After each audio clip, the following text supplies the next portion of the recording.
শুরু। হ্যাঁ, ওকে।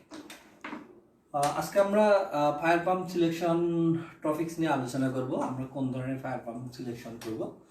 তো ফায়ার পাম্প আসলে আমরা এখানে সিলেকশনটাকে দুইটা পার্টে রাখছি, একটা হচ্ছে টাইপ অফ পাম্প সিলেকশন আর একটা হচ্ছে ক্যাপাসিটি সিলেকশন। তো দুইটা টাইপে রাখছি।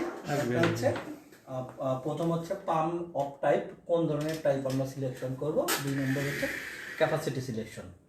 তো আমরা টাইপ অফ পাম্প সিলেকশনে প্রথমে আসতেছি। আমাদের যে সচরাচর রেগুলার যে পাম্পগুলোতে পাওয়া যায় সেই পাম্পগুলো, এক নম্বর পাম্পে আমরা বলতে পারি রেসিপ্রোকেটিং পাম্প ও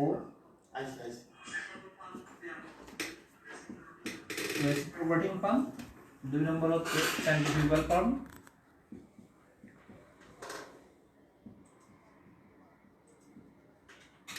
তিন নম্বর হচ্ছে এই যে centrifugal pump, reciprocating pump. Centrifugal পাম্পের আবার টাইপ আছে। তো আমরা প্রথমে রেসিপ্রোকেটিং পাম্প নিয়ে একটু কথা বলি। তো রেসিপ্রোকেটিং পাম্পে হচ্ছে আপনার কখনো প্রেশার হচ্ছে কন্ট্রোল করা খুব কষ্টকর হয়ে যায়, কারণ হচ্ছে আমাদের হাইডেন সিস্টেম বা স্প্রিংলার সিস্টেম যাই থাকুক, এটা হচ্ছে একটা ক্লোজ সিস্টেম। তো ক্লোজ সিস্টেমে যদি রেসিপ্রোকেটিং পাম্প ইউজ করা হয় তাহলে প্রেশার শুধু ইনক্রিজ করতেই থাকে, যার কারণে রেসিপ্রোকেটিং পাম্প ফায়ার হাইড্রেন্টে খুব কম ইউজ হয়।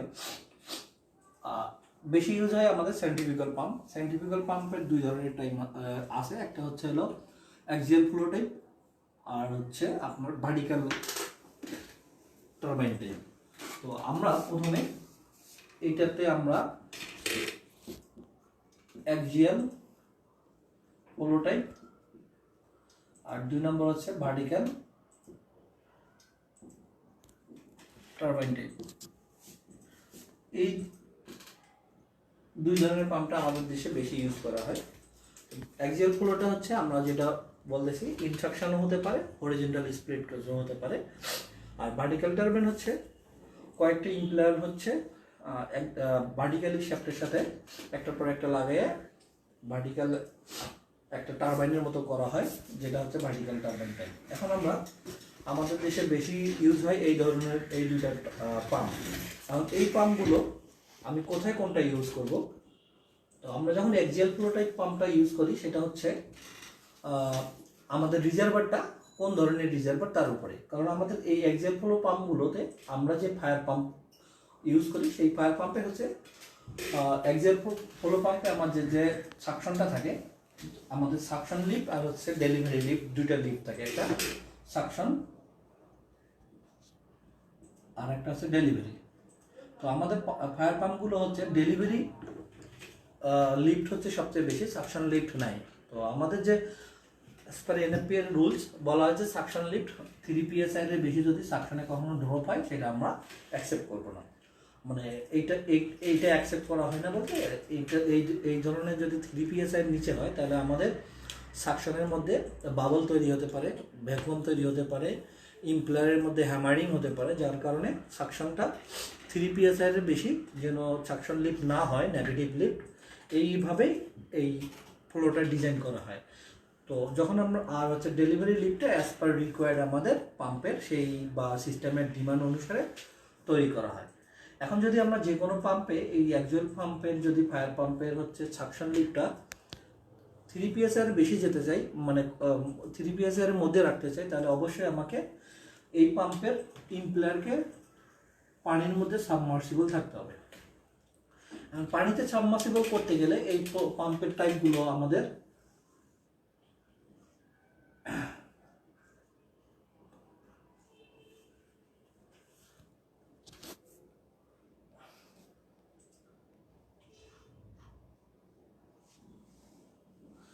এই পাম্পের সাকশন ডিসচার্জ।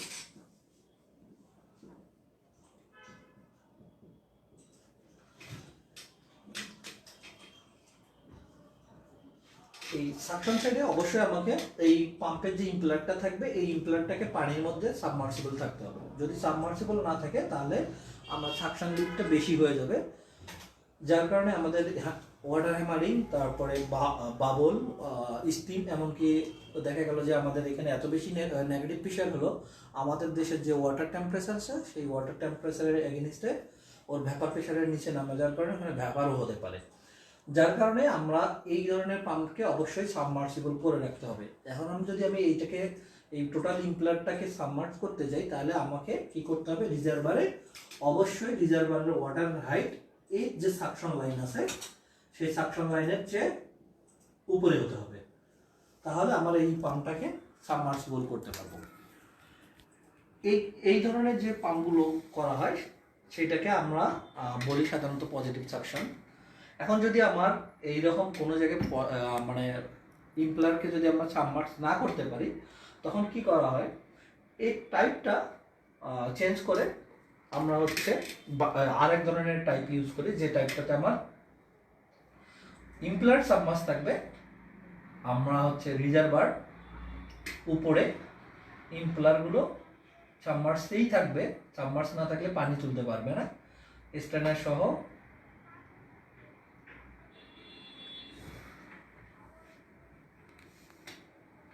স্ট্রেনার। এটা হচ্ছে ইমপ্লারগুলো সাবমার্জ থাকবে, নিচে হচ্ছে এটা রিজার্ভারের টপ স্ল্যাব, নিচে হচ্ছে ওয়াটার আমার রিজার্ভার ওয়াটার থাকবে। এখানে মিনিমাম একটা হাইট ম্যানুফ্যাকচারার পাম্প ম্যানুফ্যাকচারার বলে দিবে যে আমাদের একটা ইমপ্লার বা দুটো ইমপ্লারকে সাবমার্জ রাখতে হবে ওয়াটারে। তো এই ওয়াটার সাবমার্জ থাকলে আমি এই যদি আমি অ্যাক্সিয়াল ফ্লোটা ইউজ করি তাহলে আমার ওয়াটারটা অবশ্যই সাকশন যে পাইপ আছে তার উপরে ওয়াটার লেভেল থাকতে হবে।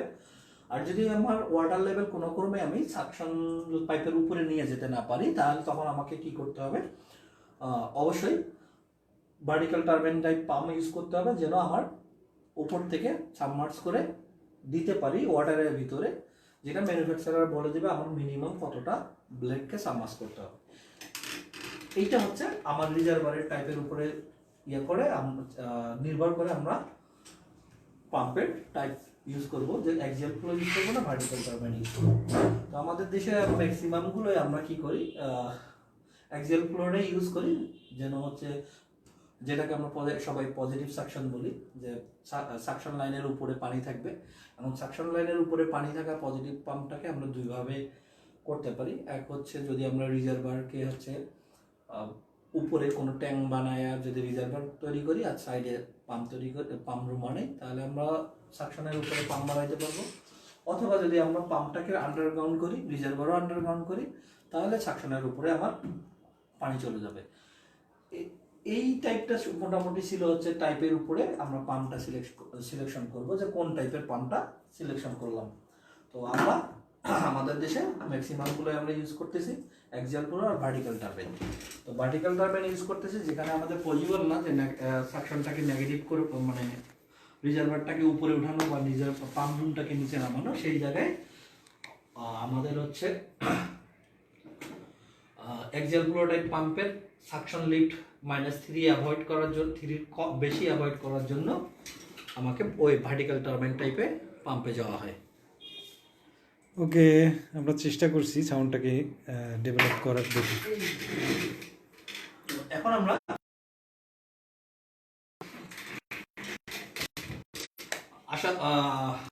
এখন হচ্ছে একটা জিনিস বুঝতে পারলাম যে পাম্পের কোন টাইপের পাম্প সিলেকশন করব সেটা আমরা ডিপেন্ড করতেছে আমার রিজার্ভারটা কোন ধরনের আছে তার উপরে। আমার যদি রিজার্ভারটা আন্ডারগ্রাউন্ড থাকে আর পাম্প রুম যদি আন্ডারগ্রাউন্ড নিয়ে যেতে পারি তাহলে আমরা axial flow type pump use করব, এটা ইনসাকশন হতে পারে, হরিজন্টাল স্পিড কেজও হতে পারে।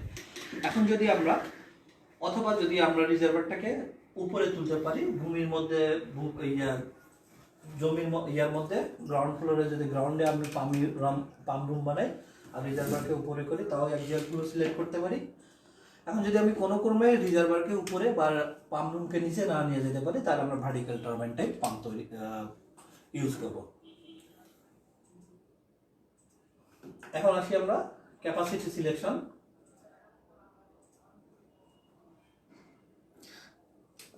অর্ঘদীপ, অজয় ভাই, সাউন্ডটা কি এবার ক্লিয়ার শুনতে পাচ্ছেন? একটু যদি বলতেন।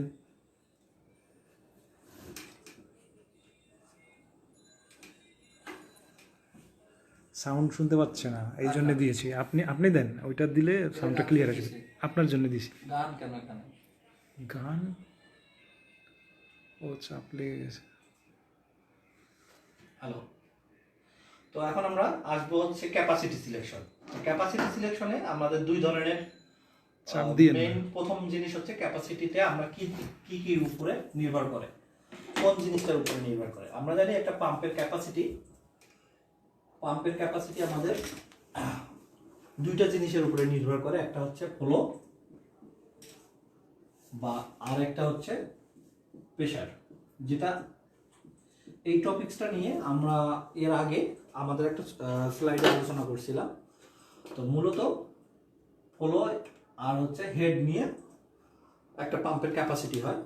তো আমরা যখন কোনো হাইডেন সিস্টেম বা ফায়ার স্প্রিংলার সিস্টেম বা কম্বাইন সিস্টেমে যাব, তখন আমাদের এই ফ্লো এবং প্রেসার এই দুইটাই হচ্ছে সিলেকশন করতে হয়, যে আমরা কত ফ্লো দিব, কত প্রেসার দিব। তো এইটার বেসিক কনসেপ্ট হচ্ছে আমরা ফ্লোর কনসেপ্ট হচ্ছে আমার এরকম, যে ফ্লো বের করব আমি, কত ফ্লো রাখবে, রিকোয়ার্ড ফ্লো আমার কত, পাম্পের ফ্লো রেট কত, সেটা নির্ভর করবে। আমাদের দুইভাবে আমরা বের করতে পারি। একটা হচ্ছে এনএফপিএ 14, যে কোনো এডিশনে 7 নম্বর চ্যাপ্টারে পাবো, 7 নম্বর চ্যাপ্টার। আর আরেকটা আমরা পাবো, আমরা এই আরেকটা হচ্ছে হলো স্প্রিংলারের আর water demand calculation.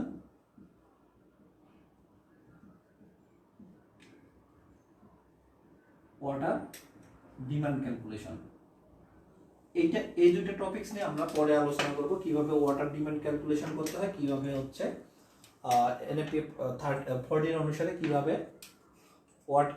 Required water flow calculation হয়। তাহলে আমরা প্রথম আলোচনা করব প্রেসার ক্যালকুলেশন। আমাদের রিকোয়ার্ড প্রেসারটা কত হবে তা ক্যালকুলেশন করা, কিভাবে ক্যালকুলেশন করব, ঠিক আছে? তো প্রথমে আমরা রিকোয়ার্ড প্রেসারটা হচ্ছে কোন একটা সিস্টেম, ফায়ার প্রোটেকশন সিস্টেম বা fire hydrant system, fire sprinkler system, যাই বলি না কেন, প্রথম প্রেসার রিকোয়ার্ড প্রেসার হচ্ছে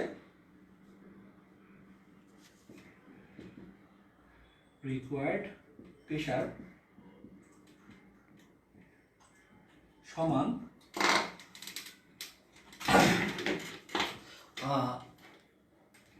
আমার রিকোয়ার্ড প্রেসার সমান static pressure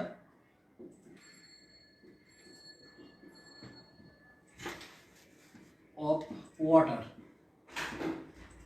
plus pipe friction loss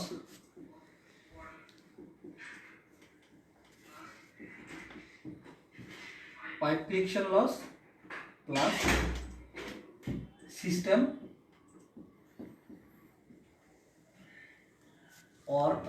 operating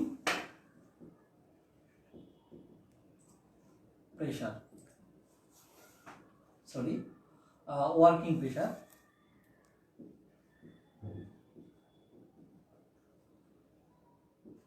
এই ওয়ার্কিং প্রেসার, তো কোন একটা সিস্টেমের স্প্রিংলার হোক, হাইড্রেন্ট হোক, যাই হোক, তার হচ্ছে প্রথম জিনিসটা হচ্ছে আমার static pressure plus pipe friction plus সিস্টেমটা আমরা অপারেট করতে বা কাজ করতে মিনিমাম যে প্রেসারটা লাগবে সেইটা যোগ করে যেটা হবে সেটি আমার হচ্ছে রিকোয়ার্ড প্রেসার। এখন আমরা এই স্ট্যাটিক প্রেসারটা কিভাবে পাবো সেটা জানার বিষয়। স্ট্যাটিক প্রেসারটার জন্য আমরা ধরি আমাদের একটা বিল্ডিং আছে, তো এই বিল্ডিংটার আন্ডারগ্রাউন্ডে আমার পাম্প রুম আছে। এখন এই পাম্প রুম থেকে আমরা পানি নিয়ে গিয়ে ছাদ পর্যন্ত একটা ল্যান্ডিং ভালভে আমরা ওয়াটার সাপ্লাই দিতে হবে। তো এই ওয়াটার সাপ্লাই দেওয়ার জন্য আমার যে এই ছাদের বিল্ডিংটার হাইট আছে,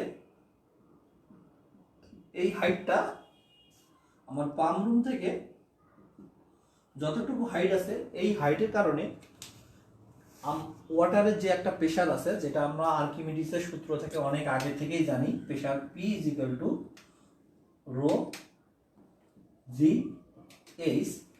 এই এইচটা হচ্ছে আমার ওয়াটারের হাইটটা কত, রো জি হচ্ছে অভিকর্ষ ত্বরণ, আর পি রো হচ্ছে হলো টোটাল ওয়াটারের ডেনসিটি। এই ডেনসিটি এখান থেকে যে প্রেশারটা পাবো সেই প্রেশারটা হচ্ছে আমার স্ট্যাটিক প্রেশার। অর্থাৎ আমার পানি পাইপের মধ্যে যখন পাম্পিং করব উপরতলায় নিয়ে যেতে, এই পাইপের যে হাইটটা হয়েছে রোপে নিয়ে যেতে বা সর্বোচ্চ রিমোট এরিয়ায় নিয়ে যেতে যে হাইটটা হবে, সেই হাইটের কারণে একটা প্রেশার তৈরি হবে ওয়াটার কলামের, এটা সেলফ প্রেশার। সেই প্রেশারটাই হচ্ছে স্ট্যাটিক প্রেশার অফ ওয়াটার। এরপরে আমাদের যখন এই হাইটটা অবশ্যই পাম্প রুম থেকে সর্বনিম্ন যেখান থেকে পানি উঠাচ্ছে সেখান থেকে সর্বোচ্চ পর্যায়ে যে পানি ল্যান্ডিং ভাল্বটা, রিমোট ল্যান্ডিং ভাল্বটা থাকবে, ওটার যে সর্বোচ্চ হাইটটা থাকবে সেই হাইটটাই হচ্ছে হলো এখানকার স্ট্যাটিক প্রেশারটা নির্ভর করবে। এখন যদি আমার এরপরের প্রেশারটা হচ্ছে পাইপ ফ্রিকশন। পাইপ ফ্রিকশনের কারণে এখানে কিছু লস হয়, সেখানে যেমন পাইপ ফিটিংস থাকবে, এলবো টি, নানান ধরনের টোটাল পাইপ আছে, পাইপের ভিতরে অ্যাব্রেসিভ থাকবে। এই কারণে কোন ধরনের পাইপ ইউজ করতেছি, কোন ধরনের ফিটিংস ইউজ করতেছি, এই পাইপ ফিটিংসগুলোর উপরে একটা লস আছে, এই লসটা স্ট্যাটিক প্রেশারের সাথে যোগ হবে। এরপরে আসবে আমার এই সিস্টেমটা ওয়ার্কিং করতে কি পরিমাণ প্রেশার আমার বলা আছে। এখন এই প্রেশারটা এর সাথে অ্যাড করতে হবে। আমার এই প্রেশারটা বলা আছে ফর ইয়াতে, যদি আমি হাইডেন সিস্টেম করি তাহলে এই সিস্টেম ওয়ার্কিং প্রেশারটা হচ্ছে 6.9 বার অথবা 100 পিএসআই। তো ওয়ার্কিং প্রেশারটা যেটা আছে সেটা 6.9 বার বা 100 পিএসআই আমার দরকার। এইটা হচ্ছে ওয়ার্কিং প্রেশারটা হাইড্যান্ডের জন্য। আর স্প্রিংলারের জন্য আমরা যদি স্প্রিংলারে আসি, এখানে আমার প্রেশারটা দরকার 0.5 বার, সরি 0.5 বার অর 7 পিএসআই। এইটা হচ্ছে আমার এই প্রেশারটা দরকার কোন জায়গাটাতে। আমরা যেটা এই অপারেটিং প্রেশারটা হচ্ছে আমার যে সিস্টেমের মধ্যে হাইডেন ডিজাইন করতেছি বা স্প্রিংলার ডিজাইন করতে যাই করি না কেন, তার হচ্ছে সর্বোচ্চ যে রিমোট পয়েন্টটা আছে, রিমোট অপারেটিং পয়েন্ট আছে যেখান থেকে আমরা ওয়াটার ডিসচার্জ করে ফায়ার ফাইটিং করব, সেই পয়েন্টের জন্য হাইড্যান্ডের আমার মিনিমাম প্রেশার হচ্ছে হলো 100 পিএসআই অথবা 9.5 বার। সিমিলারলি স্প্রিংলারের ক্ষেত্রে যে স্পেসিফিক স্প্রিংলারটা রিমোট এরিয়ায় আছে সেই স্পেসিফিক স্প্রিংলারটাতেই আমার মিনিমাম রিকোয়ার্ড অপারেটিং প্রেশার 5 বার অথবা 7 পিএসআই। তাহলে আমাদের টোটাল রিকোয়ার্ড প্রেশার আসতেছে static pressure, pipe friction plus হচ্ছে সিস্টেম ওয়ার্কিং প্রেশার। তো অনেকে আমাদের দেশে ম্যাক্সিমাম কনফিউশন চলে যে যখন প্রাইসিং করে অনেক কিছু করে, এক একজন এক একবারের কথা বলে যে আমি কত জিপিএম পাই, অমুকে দিছে 10 বার, আপনি দিচ্ছেন 11 বার, আরেকজন দিচ্ছে 12 বার। তো এই কারণে আমরা সাধারণত যখন ক্যালকুলেশন করতে যাই অনেক ঝামেলায় পড়ি। তো আমরা প্রথমে আরবিটারি যদি কখনো পাইপের করি যে পাম্পের কত প্রেশার লাগবে, তো আমরা প্রথমেই স্বাভাবিকভাবে প্রথম কাউন্ট করব বিল্ডিং এর হাইট কত আছে। এটা যদি মিটারে হয় মিটারটা হাইট করব, যদি হচ্ছে ফুটে হয় ফুটেও করবো, যাই খুশি। তো আমরা সাধারণত জানি 10 মিটার সমান সমান 10 metre of water is equal হচ্ছে 1 বার। ঠিক আছে। তো এখন যদি আমাদের বিল্ডিং এর হাইট হচ্ছে 20 মিটার হয় বা 30 মিটার হয়, তাহলে আমরা ওইটা ধরে নিব যে 2 বার লাগবে। 30 মিটার হলে 2 বার, 3 বার, 20 মিটার হচ্ছে 2 বার, অর্থাৎ প্রত্যেক 10 মিটারে আমার হচ্ছে 1 বার করে স্ট্যাটিক প্রেশার হবে। সেই প্রেশারটার সাথে পাইপ ফ্রিকশন যোগ করব। যদি আমার বড় বিল্ডিং হয় তাহলে ওখানে কিছু পাইপ ফ্রিকশন হবে, ছোট বিল্ডিং হয় তাহলে পাইপ ফ্রিকশন আরেক ধরনের হবে। সাধারণত আমাদের যতই ধরনের হোক একবারের বেশি কখনো পাইপ ফ্রিকশন হয় না। আমরা যে 40 শিডিউলের পাইপ আর ফিটিংস ইউজ করি, যদি এলবো ইনস্টল করার সময় এলবো টি এগুলো খুব কমভাবে ইউজ করি, তাহলে 1 বার 1.5 বারের বেশি কখনো আমার ফ্রিকশন লস হয় না। তাহলে একটা যদি আমার 30 মিটার হাইট হয়, 30 মিটার হাইটের বিল্ডিং এর আমার কয়তলা হচ্ছে, যদি এভারেজ প্রত্যেকটা বিল্ডিং আমরা ধরি 3 মিটার করে, তাহলে 30 তলায় হচ্ছে 10 তলা। তাহলে স্ট্যাটিক প্রেসার হচ্ছে আমার ওইটাতে, ওই বিল্ডিংয়ে যদি একটা 30 তলা বিল্ডিং হয়, 30 মিটার বিল্ডিং হয়, কোনো বিল্ডিংয়ের হাইট যদি আমার 30 মিটার হয়, হাইট যদি 30 মিটার হয়, তাহলে এটার জন্য প্রেসার হচ্ছে আমি কত ধরুন 30 মিটার অথবা 3 মিটার করে ধরলাম, 10 তলা। তাহলে এটার জন্য আমার স্ট্যাটিক প্রেসার হচ্ছে 3 বার। আর পাইপ ফ্রিকশন আমরা ধরে নিলাম যে আমার 1 না 1.5 বারে ধরলাম, তো 1.5 বার ফ্রিকশন লস। এর বেশি কখনোই হবে না, একবারও হয় না, 1-1.5 বারের বেশি কখনোই হবে না, যত বড় বিল্ডিংই হোক। আর আমার হচ্ছে সিস্টেম অপারেটিং প্রেসার লাগতেছে হচ্ছে 6.9 বার। তাহলে আমার টোটাল প্রেসার কত চলে আসলো রিকোয়ার্ড। এখন যদি আমি রিকোয়ার্ড প্রেসার করি 3 বার স্ট্যাটিক প্রেসার প্লাস হচ্ছে 1.5 bar friction loss plus required working pressure হচ্ছে 6.9 বার। তাহলে টোটাল আসতেছে 10 তলা বিল্ডিং এ 11.5 বার পাম্প। এখন যদি আমি এই 10 তলা বিল্ডিং 30 মিটার হাইটে 11.5 বার দেই, আমি 100% নিশ্চিত থাকবো যে আমার রিকোয়ার্ড যে প্রেসার আছে সেটা পাবো। আশা করি যখন কাজ করবে এর চেয়ে বেশি পাবে, ঠিক আছে। তো এখন যদি কোনো ফ্যাক্টরি বা কোনো বিল্ডিং বা হাই রাইজ বিল্ডিং যাই বলুক, অনেকজন অনেক ধরনের করে অফার করে, আপনারা যারা হচ্ছে একটু টেকনিক্যালি মিটিং করবেন ক্লায়েন্টের সাথে, তখন তাদেরকে একটু আরবিটারি দেখাবেন যে দেখেন স্যার বললেন বা যাই সম্বন্ধ করেন, যে দেখেন যে আমার হচ্ছে রিকোয়ার্ড প্রেসার এত,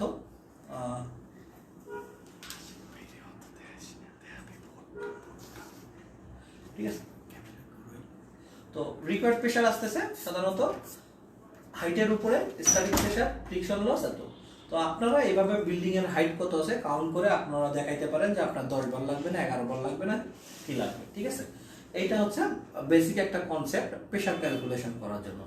এরপরে তো আমরা সাধারণত সফটওয়্যার দিয়ে ক্যালকুলেশন করি, সেই সফটওয়্যারগুলোতে হচ্ছে পাইপ ফ্রিকশন কোন ধরনের কোন ধরনের রাখবো, কি ধরনের পাইপ হয়, ওর ফ্রিকশন কোএফিশিয়েন্ট কত হয়, সবকিছু দেওয়া থাকে, ঠিক আছে। আর স্ট্যাটিক প্রেসার যেটা, সেটা আমরা হচ্ছে পাম্প রুম থেকে পর্যায়ক্রমে এলিভেশন, প্রত্যেকটা পয়েন্টের এলিভেশন আমরা হাইড্রোলিক ক্যালকুলেশনের সফটওয়্যারে দেই এবং সিস্টেম ডিমান্ডটাও দিয়ে দেয়, তখন ওরা একটা ফাইনাল প্রেসার দেয়।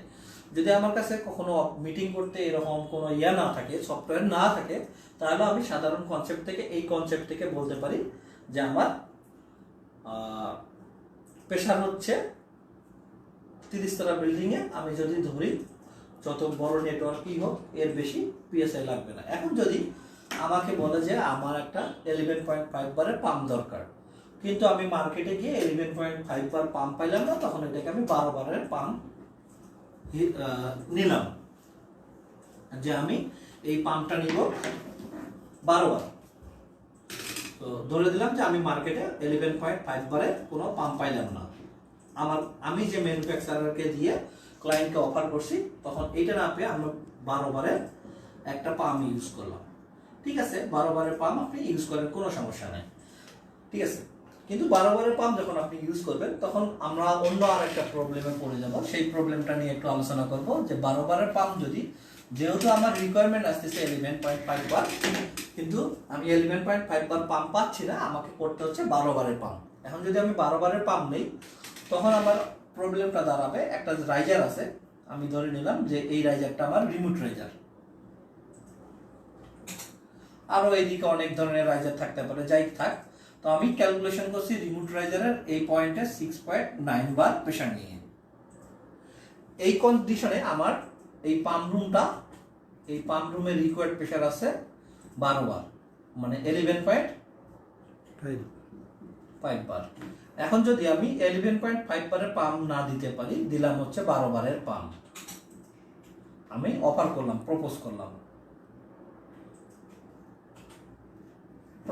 12 বারের পাম্প। এখন 12 বারের পাম্প দিলে আমার যে নিচতলার যে ল্যান্ডিং ভালভটা থাকবে, এই ল্যান্ডিং ভালভটাতে আমি নিয়ার অ্যাবাউট 12 বার পাবো। হয়তো বা এইটা এরকম হতে পারে 11.7 অর 11.8 বারের মতো প্রেসার আমি এই ল্যান্ডিং ভালভটাতে পাবো। এখন আমাদের এনএফপিএ তে বলা আছে যদি কোনো ল্যান্ডিং ভালভ মানে হোজ স্টেশন যেখানে আমার আউটলেট থাকবে, হোজ স্টেশনের আউটলেট হবে 40 mm, এই আউটলেটে যদি কখনো আমার 100 psi এর বেশি হয় তাহলে এই পাম্পটাকে আমার এইটা থাকলে আমার ওই হোজটা অপারেট করতে এবং হোজটার থেকে লিক হতে পারে, যার কারণে ওর আগে যদি এই 100 psi এর বেশি হয় তাহলে আমি একটা প্রেসার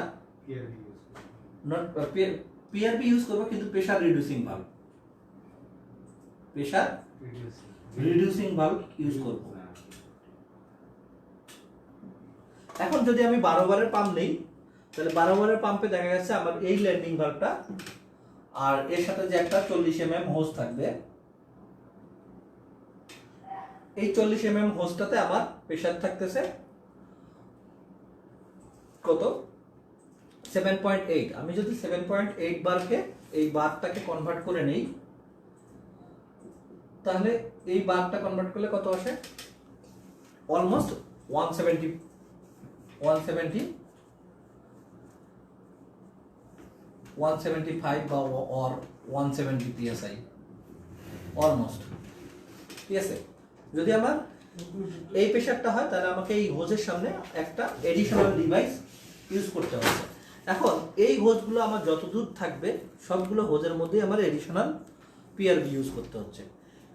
এরপরে যদি আমি এই হোজটা যেটা হোজ স্টেশন 40 হবে না, যেটা হবে 65, আমার যেটা ল্যান্ডিং ইউজ করতেছি, যদি আউটলেট আমার হয় 65 mm,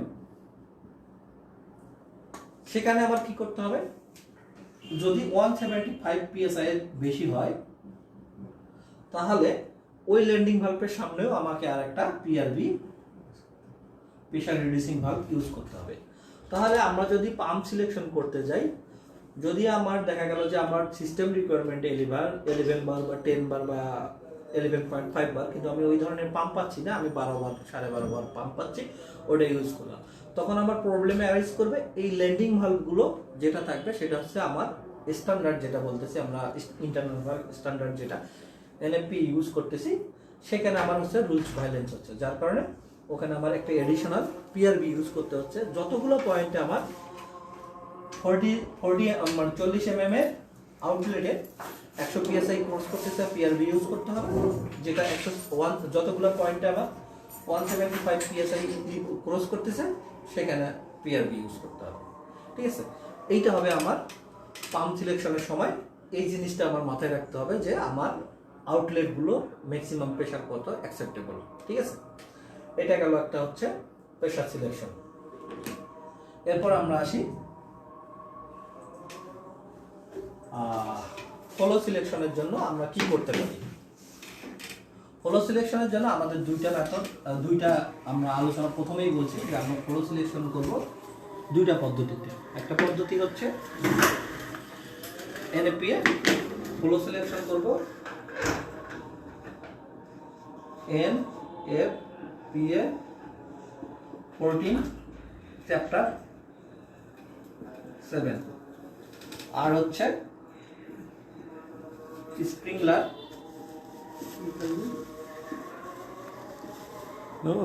ডিমার। সো বস আমরা হচ্ছে এনএপিএফ 14 অনুসারে সিলেক্ট করব, আর একটা সিলেক্ট করব স্প্রিংলার ডিমান্ড অনুসারে। তো আমরা প্রথমে এনএপিএফ 14 অনুসারে কিভাবে সিলেক্ট করব সেইটা নিয়ে আলোচনা করি। সাউন্ডটা অফ করেন মোবাইলে ইয়েটা করে আউট করেন। তো এনএপিএফ 14 অনুসারে আমরা যদি সিলেকশন করি, তো ধরে নিলাম আমার একটা সিস্টেমে রাইজার 1 নম্বর রাইজার 2 নম্বর রাইজার। অবশ্যই আমরা সবসময় একটা বিল্ডিং নিয়ে কল্পনা করব, নট একটা প্রেমিসিসের মধ্যে আমার অনেক ধরনের বিল্ডিং থাকতে পারে।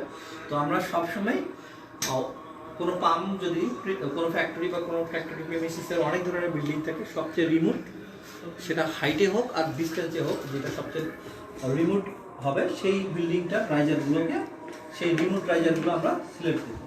তো ধরে নিলাম যে আমার রাইজার আছে 5টা 6টা 7টা যাই হোক, তো আমরা ধরে নিলাম রাইজার নাম্বার 1, রাইজার নাম্বার 2, 3, 4, 5। তো আমার একটা ফ্যাক্টরির মধ্যে 5টা বিল্ডিং আছে বা 4টা বিল্ডিং আছে। 4টা বিল্ডিং এর আমার রিমোট যে বিল্ডিংটা আছে, রিমোট বলতে আমরা দূরে বুঝাবো না, অনেকে আমাদের আছে যে হাইড্রোলিক্যালি মোস্ট রিমোট হতে হবে। অনেকে আমার মনে করে রিমোট বলতে সবচেয়ে দূরে যেটা, আসলে আপনাকে আগেই আমি বলছি পাইপ ফ্রিকশনে অতিরিক্ত 1.5 থেকে 2 বার বা 1 থেকে 2 বার হতে পারে, কিন্তু হাইটে যত হাইট বাড়তেছে তত হচ্ছে 10 মিটারে করে আমার একবার করে হয়ে যাচ্ছে। তার মানে শুধু আমি দূরে হবে এইটার উপরেই কনসিডার করে রিমোট কল্পনা করবো না, এটা হচ্ছে সাধারণ কল্পনা। আমাদের রিমোট হবে হাইড্রোলিক্যালি মোস্ট রিমোট হচ্ছে যেটাতে আমার সবচেয়ে বেশি প্রেশার লস হবে, সেটা স্ট্যাটিক প্রেশার হতে পারে, ফ্রিকশন হতে পারে। দেখা গেল কোন একটা বিল্ডিং আমার কোন প্রিমিসিসের মধ্যে একটা 10 তলা বিল্ডিং আছে, ওটার হাইট হচ্ছে 30 মিটার, আর একটা বিল্ডিং আছে 4 তলা বিল্ডিং বা 6 তলা বিল্ডিং। সেই 6 তলা বিল্ডিংটা এই 10 তলা বিল্ডিং থেকে অলমোস্ট আপনার 200 ফিট 300 ফিট বা 400 ফিট দূরে হতে পারে। অনেকে আছে ওই 6 তলা বিল্ডিং ধরে ক্যালকুলেশন করে। আমার মনে আছে আমি লাস্টে একটা পাইছিলাম আর কি এই ধরনের অ্যাস্ট্রোটেক গ্রুপের একটা নারায়ণগঞ্জে ফ্যাক্টরি ছিল। তো আমাদের খুব ওয়েল পারসন একজনই ক্যালকুলেশন করছিল, যার সিস্টেম ডিমান্ড নিয়ে আসছিল 1000 জিপিএম, কিন্তু সেই বিল্ডিংটা একটা হচ্ছে রং বিল্ডিং কনসিডার করা ছিল, যার কারণে ওই পাম্পটা সিলেকশনের প্রবলেম হওয়ার কারণে অনেক ধরনের হচ্ছে। এটা আমার জানা, আরো অনেক আছে। তো আমরা অবশ্যই হাইড্রোলিক্যালি মোস্ট রিমোট যেটা হবে আমরা সবসময় মাথায় রাখবো,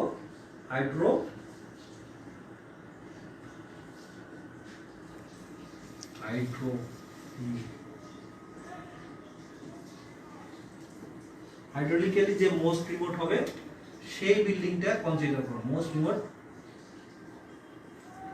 বিল্ডিং কনসিডার করে ক্যালকুলেশন করবো। এখন হাইড্রোলিক্যালি মোস্ট রিমোট বিল্ডিংটা কেন করব? যদি আমার হাইড্রোলিক্যালি মোস্ট রিমোট বিল্ডিং এর পাম্প আমার ওয়াটার সাপ্লাই দিতে পারে, তাহলে বাকি যে বিল্ডিং গুলো প্রিমিসিসে থাকবে সব বিল্ডিং গুলোতেই ওয়াটার সাপ্লাই দিতে পারবে। তো আমি ধরে নিলাম যে আমার হাইড্রোলিক্যালি মোস্ট বিল্ডিংটা 5টা রাইজার আছে, এবং এই 5টা রাইজার এই যে বিল্ডিংটা আছে এই বিল্ডিংটা 80,000 স্কয়ার ফিটের ছোট। এই বিল্ডিংটা বিল্ডিং এরিয়া 80,000 ক্রস 9 এর চেয়ে ছোট এরিয়া। যদি আমার 80,000 এর ছোট এরিয়া হয়, তাহলে আমার এখানে রাইজারগুলো আছে 1 2 3 4 5 পাম্প থেকে ওই বিল্ডিং এর সবচেয়ে হাইয়েস্ট পয়েন্ট যে রাইজারটা হাইয়েস্ট পয়েন্টে ধরে নিলাম আমার এই রাইজারটার ছাদে একটা ল্যান্ডিং ভালভ আছে। তো এইটা হচ্ছে আমার মোস্ট রিমোট ল্যান্ডিং ভালভ। এই মোস্ট রিমোট ল্যান্ডিং ভালভে আমি কি করব, পাম্প থেকে যদি আবার এই রিমোট ভালভে ওয়াটার নিয়ে সাপ্লাই করতে পারে, তাহলে বাকি যে রাইজারগুলো আছে সেগুলোতে নিয়ে যাব। এখন যদি আমার এরিয়া লেস দেন 80,000 হয়, তাহলে আমরা এনএফপিএ 14 চ্যাপ্টার 17 অনুসারে প্রথমে আমরা মোস্ট রিমোট যে আউটলেটটা আছে সেই আউটলেটে 250 জিপিএম এর একটা ফ্লো কনসিডার করে নিব। 250 জিপিএম এই মোস্ট রিমোট ল্যান্ডিং এর সেকেন্ড যে আউটলেটটা থাকবে উপর থেকে, সেকেন্ড আউটলেটটাতে আমরা 250 জিপিএম কনসিডার করব ওই একই রাইজারে। তাহলে আমরা মোস্ট রিমোট রাইজারটাতে টপ একেবারে টপে যে আউটলেটটা থাকবে, এটা যদি আমার 265 mm এর হয় আউটলেট, এই 65 mm এর আউটলেটে আমি 250 জিপিএম কনসিডার করব। করার পরে ওই রাইজারের সেকেন্ড যে আউটলেটটা থাকবে সাধারণত আমার একটা মানে কোয়ারি ছিল, হ্যাঁ 250 জিপিএম আমরা কেন কনসিডার করব? আমি বলি, এই কনসিডারেশনটা শুধুমাত্র এনএফপিএ স্ট্যান্ডার্ডে গান বাজতেছে, চাপ দিলেই গান বাজে, এটা ব্লুটুথ। তো এইটা হচ্ছে ওই আমরা যদি হচ্ছে কে ফ্যাক্টর কনসিডার করি বা ইয়া করি, তাহলে একটা ল্যান্ডিং ভালভের যে কে ফ্যাক্টর আছে, মানে কোএফিসিয়েন্ট আছে, আর এর মিনিমাম অপারেটিং যে প্রেসার আছে, সেই অপারেটিং প্রেসার অনুসারে ক্যালকুলেশন করলে আমরা 250 জিপিএম এর একটা ফ্লো পাবো। ঠিক আছে,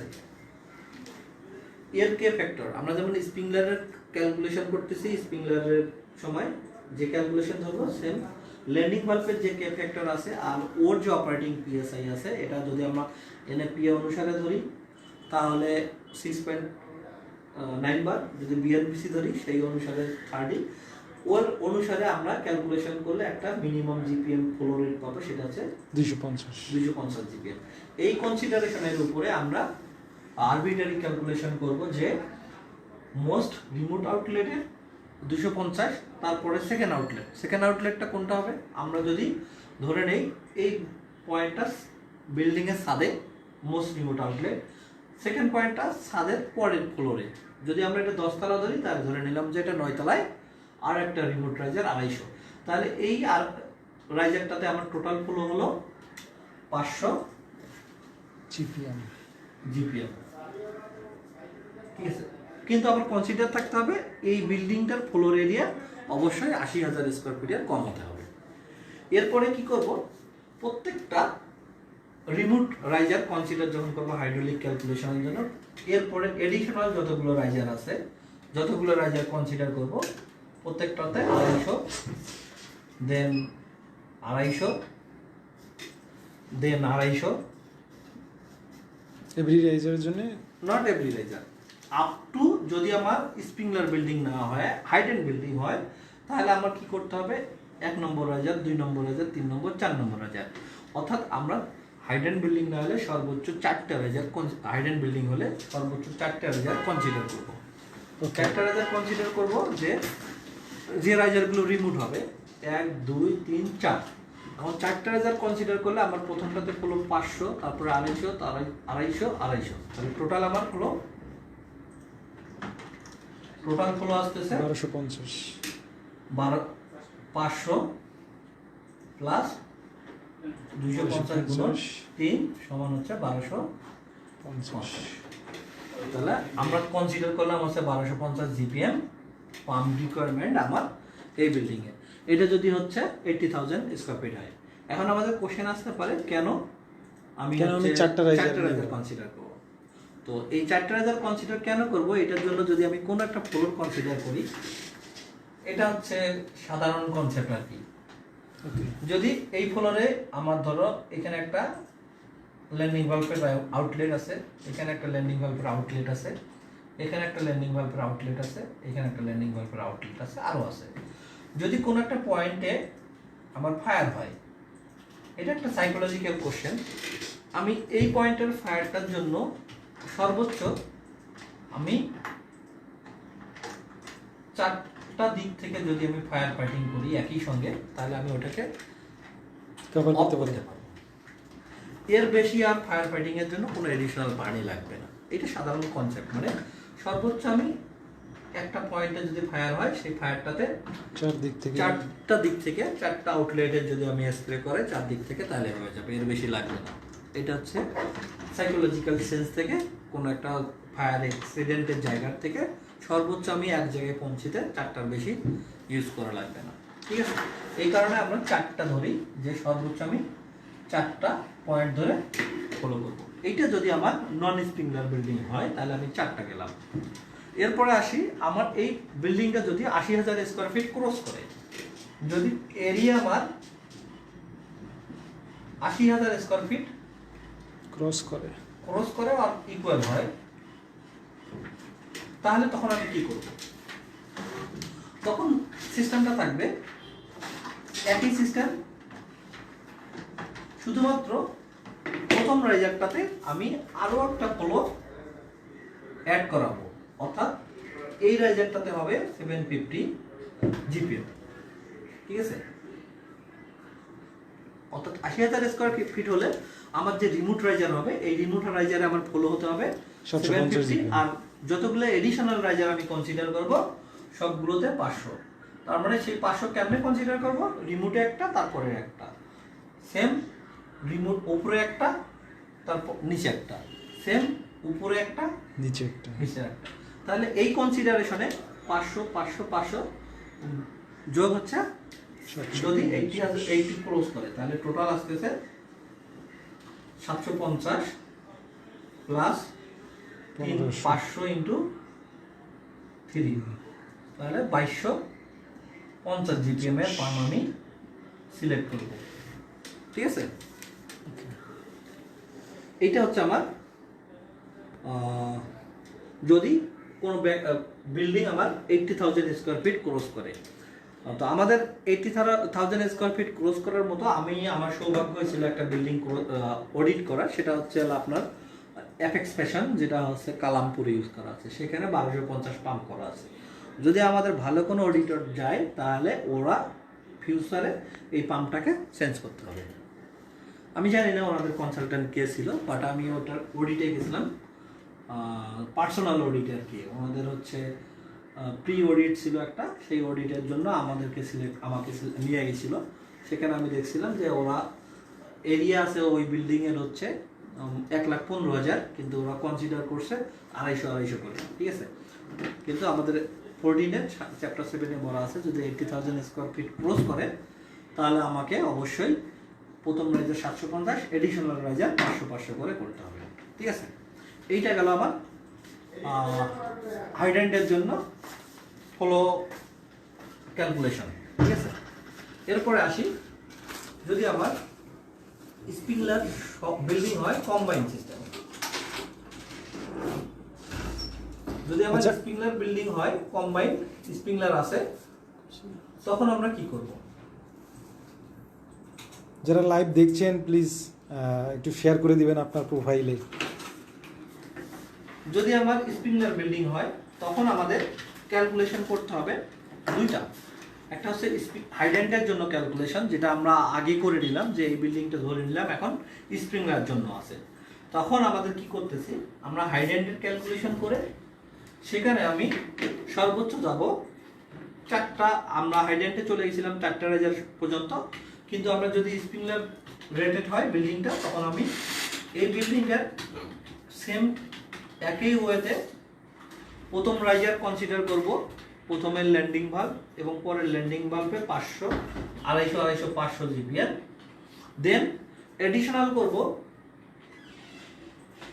250 একটা, আরেকটার এডিশনাল করব, এর বেশি করব না। আমি কনসিডার করব 3টা রাইজার।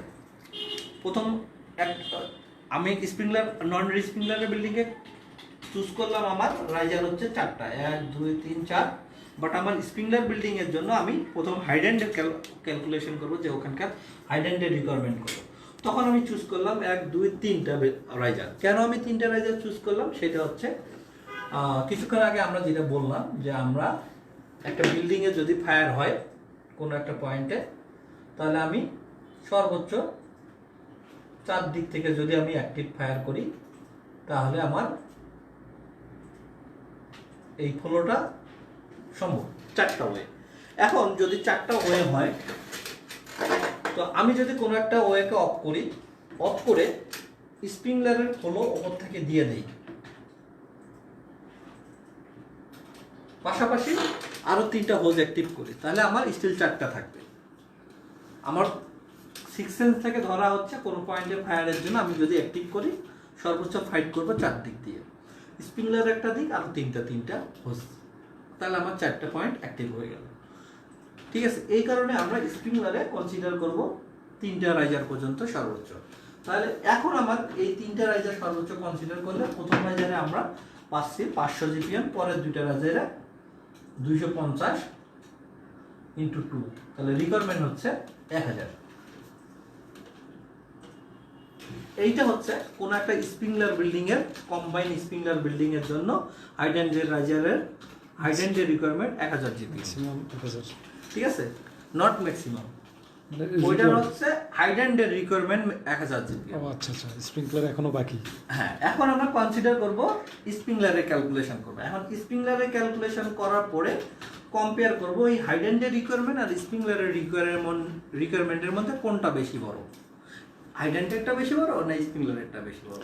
এটা যদি question হাইডেন্টেরটা ছিল। বেশি বড় হয় তাহলে হাইডেন্টেরটা চুজ করব, স্প্রিংলারেরটা বেশি বড় হয় স্প্রিংলারেরটা চুজ করব। এন্ড কোশ্চেনটা Please clear us. Should we consider the total building area or floor area here? না floor area. This is floor area. Okay, sir. Mithun, sir. অবশ্যই ফ্লোর এরিয়া। जी जी. This is floor area. ঠিক আছে, এখন আমরা যদি ইয়াতে আসি, এখন আমরা কনসিডার করে দেখব যে আমরা হাইডেন্টের ডিমান্ড পাইলাম 1000 জিপিএম। এখন চলে যাব স্প্রিংলারের ডিমান্ডে। এখন আমার স্প্রিংলারের ডিমান্ডটা কিভাবে ক্যালকুলেশন করব, স্প্রিংলারের ফ্লোর ডিমান্ড সেইটা এখন আমাদের একটু ক্রিটিক্যাল, তারপর আমরা জেনে নেব, কারণ আমরা বেশিগুলো সফটওয়্যারেই ইউজ করি। যদি আমরা ম্যানুয়াল জানি তাহলে সফটওয়্যারের কোনো ব্যাপার না, ঠিক আছে, সফটওয়্যারে দিয়ে বসে থাকলে সিমুলেশন হয়ে যাবে। তো স্প্রিংলারের ডিমান্ড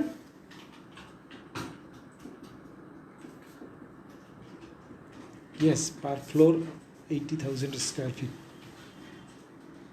স্প্রিংলারের ডিমান্ড সমান আসতেছে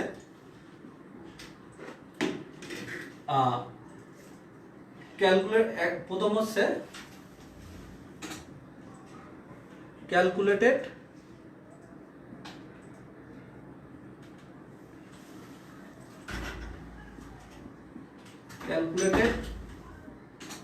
area demand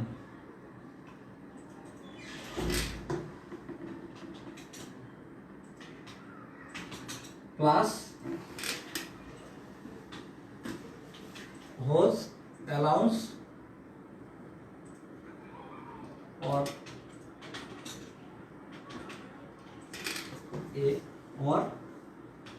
single hose demand।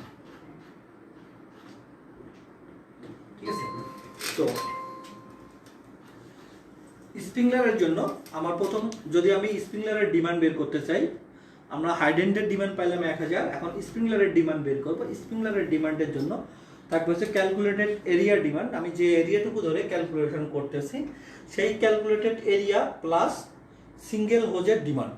এখন যদি আমার প্রিভিয়াস কোশ্চেনে আসি, আমি একটা হোজ হাইডেন্টের সিস্টেমে একটা হোজ ছেড়ে দিছি, ঠিক আছে, আমি স্প্রিংলার সিস্টেমে এসে কিন্তু আরও একটা হোজ অ্যাড করাচ্ছি এবং 6 সেন্স থেকে আমাদের ওই অপারেটিং যে সিস্টেমটা থাকতেছে ওটা 4 ওয়ে থেকেই আমরা অপারেট করতে পারি। তো এখন প্রথম আমরা ক্যালকুলেটেড এরিয়া ডিমান্ডটা ক্যালকুলেশন করব, সেইটা তার সাথে হোজ, একটা সিঙ্গেল হোজের কি পরিমাণ ডিমান্ড হয় সেটা অ্যাড করব। তো ক্যালকুলেটেড এরিয়া ডিমান্ডটা ধরে নিলাম আমি সিএ, এর সাথে স্প্রিংলারের 250। তো এখন আমি এই ক্যালকুলেটেড এরিয়ার যে ফ্লোটা আছে এই ফ্লোটা আমরা কিভাবে বের করব সেটা আমার জানা দরকার, ঠিক আছে। তো আমরা এটা যদি জানি, বা আপনারা যারা লাইভে দেখতেছেন তারা যদি হচ্ছে চ্যাপ্টার 8-এ একটু হ্যাজেল অ্যান্ড উইলিয়ামসের ইকুয়েশনটা বের, মানে একটা চার্ট আছে, চার্টটা যদি বের করেন তাহলে আমরা এই চার্টটাতে, যদি আমরা এখানে পাশাপাশি একটু সময় দেন তাহলে আমরা একটু চার্টটা ড্র করে নিতে পারি, যদি তাহলে আমরা স্প্রিংলারের ক্যালকুলেশন ডিমান্ডটা খুব সহজেই বের করতে পারবো। তো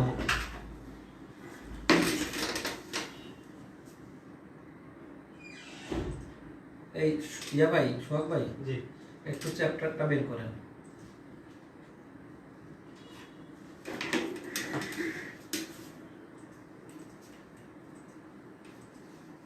এই যে হ্যাজেল উইলিয়ামসের ইয়েটা,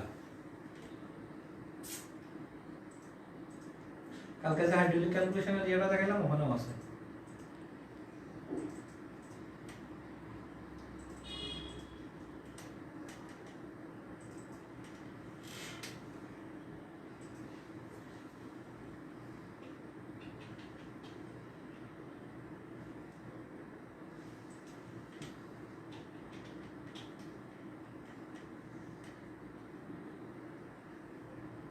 চ্যাপ্টার করতে ভাই ক্যালকুলেট, কালকে ইয়েটা নিলেন না, আপনার মনে আছে?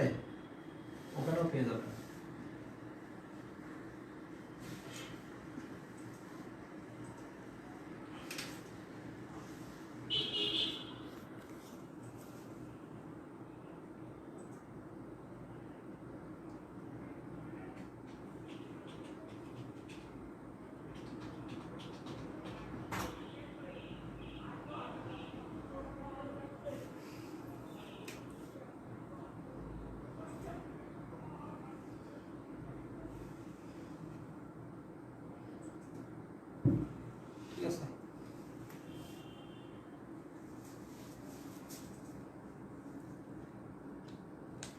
পাইছেন?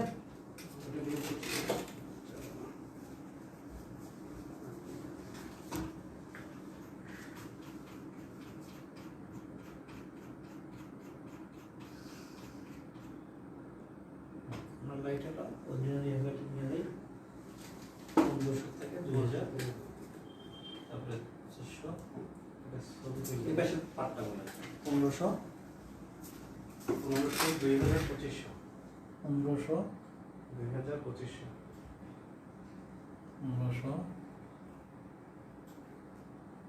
2000, 2500, তারপরে 3000, 4000, 4000, 5000। 3000। তো আমরা মানে ফুল ড্র করতে না পারলেও একটা সিম্পল কনসেপ্ট নিয়ে আসলাম। এটা যদি আমি লাইট হ্যাজার্ড ধরি, এটা অরিজিনালি হ্যাজার্ড বা জি হ্যাজার্ড ধরি, এটা এক্সট্রা হ্যাজার্ড গ্রুপ 1, এটা যদি এক্সট্রা হ্যাজার্ড গ্রুপ 2 ধরি, তাহলে আমরা ডিজাইনটা কনসিডার করি এরকম। এই সাইডে আছে আমার ডেনসিটি,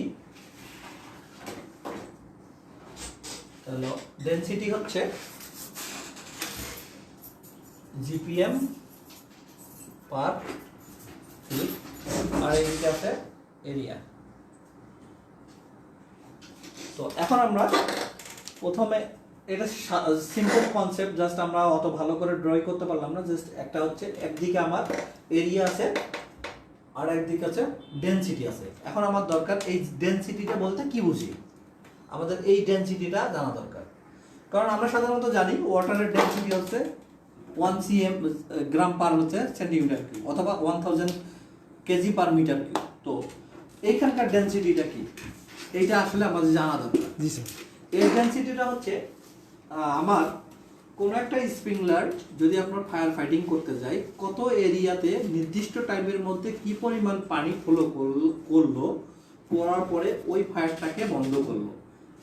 ঠিক আছে, নির্দিষ্ট একটা টাইমের মধ্যে, নির্দিষ্ট একটা এরিয়ার মধ্যে একটা স্প্রিংলার পানি ওয়াটার ফ্লো করে যে ফায়ার সাপ্রেশন করলো, সেই ফায়ার সাপ্রেশনের যে টাইমটা হচ্ছে, ওই টাইমটার যে ফ্লোটা হয়েছে, সেই ফ্লোটা হচ্ছে ওয়াটার ডেনসিটি।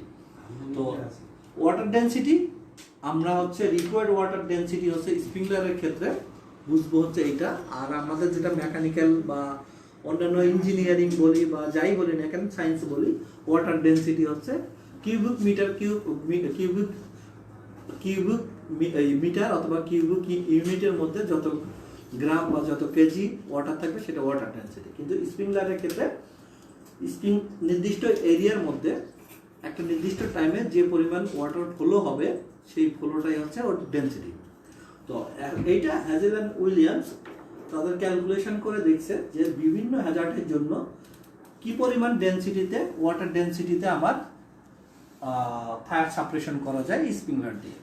সেটা বলছে যদি আমার লাইট হ্যাজার্ড হয় তাহলে 1.0 ডেনসিটি হলে 1.0 থেকে আরেকটা আছে লাইট হ্যাজার্ড 1, 2, আমরা জি হ্যাজার্ড 1, আরেকটা আছে জি হ্যাজার্ড। তো আমরা জি হ্যাজার্ডেরও দুইটা আছে। তো যদি লাইট হ্যাজার্ড হয় 1.0 হলে আমি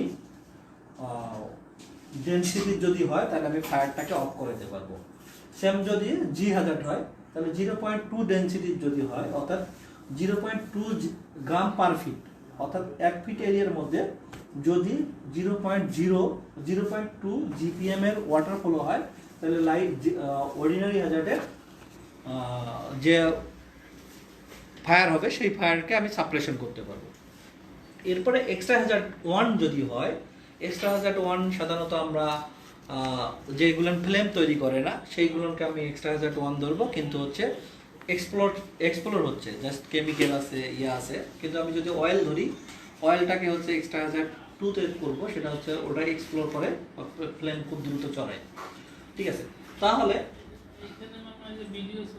তো আমাদের এক্সট্রা হ্যাজার্ড 1 এ 0.2 থেকে 0.2, এক্সট্রা হ্যাজার্ড 2 তে আমরা 0.3 মধ্যে যদি হয় তাহলে 0.3 জিপিএম পার ফিটে ফ্লো করি, তাহলে আমরা ওই ফায়ারটাকে সাপ্রেশন করতে পারবো। এটা হ্যাজেলস আর উইলিয়ামসের কনসেপ্ট।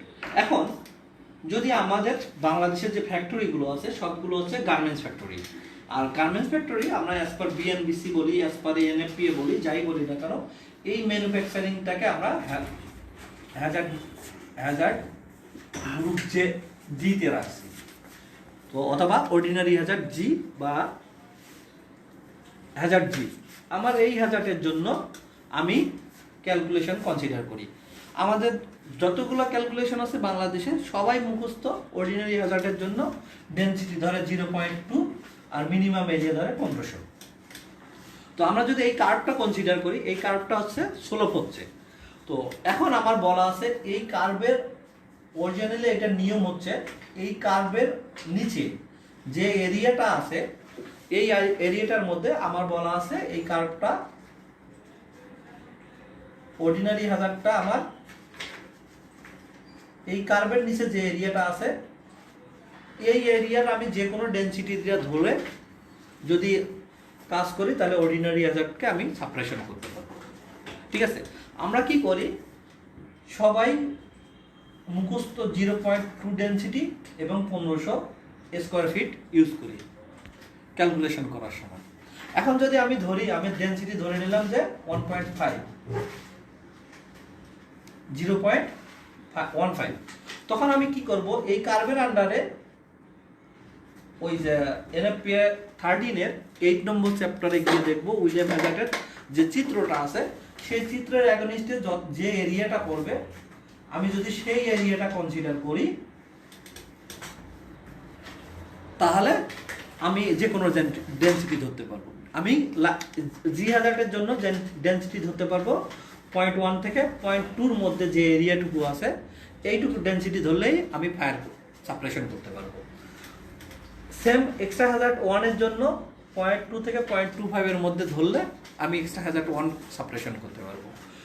এক্সট্রা হ্যাজার্ড 2 0.2 থেকে 0.3 এর মধ্যে যে কোনো ডেনসিটি ধরলে আমি সাপ্রেশন করতে পারবো। তো আমরা মুখস্থ সবাই করি কি এইটা ধরি আর হচ্ছে এইটা ধরি এক্সট্রা হ্যাজার্ডের জন্য 0.3 ধরি, কারণ 0.3 ধরে এরিয়া ধরি হচ্ছে 2500।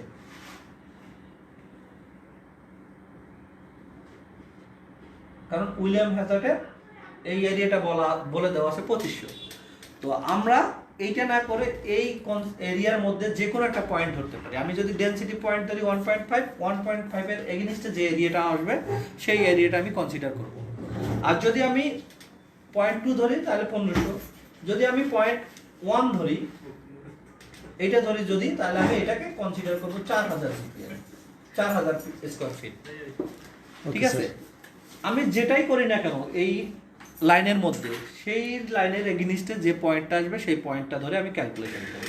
তাহলে আমার water demand, sprinkler demand, density plus multiple area. এখন আমরা ডেনসিটি ধরলাম, সাপোজ আমরা ধরে নিলাম যে আমার জি হ্যাজার্ডের জন্য ডেনসিটি 0.2। ঠিক আছে, এখন এই 0.2 এর এগেইনস্টে এরিয়া কত? 2000 স্কয়ার ফিট। নো, 1500। সরি, তাহলে আমি এখানে 1500 জি বসাবো। তাহলে কি হলো 0.2 কে 1500 দিয়ে যদি আমি গুণ করি 0.2 গুণ 1500 তা আসতেছে 300 জিপিএম। ঠিক আছে, এখন যদি আমি কনসিডার করি, দেখেন তো আপনার হচ্ছে 1.5 এর এগেইনস্টে জি হ্যাজার্ডের এরিয়া কত আছে টেবিলে? 1.5 ডেনসিটি বলে।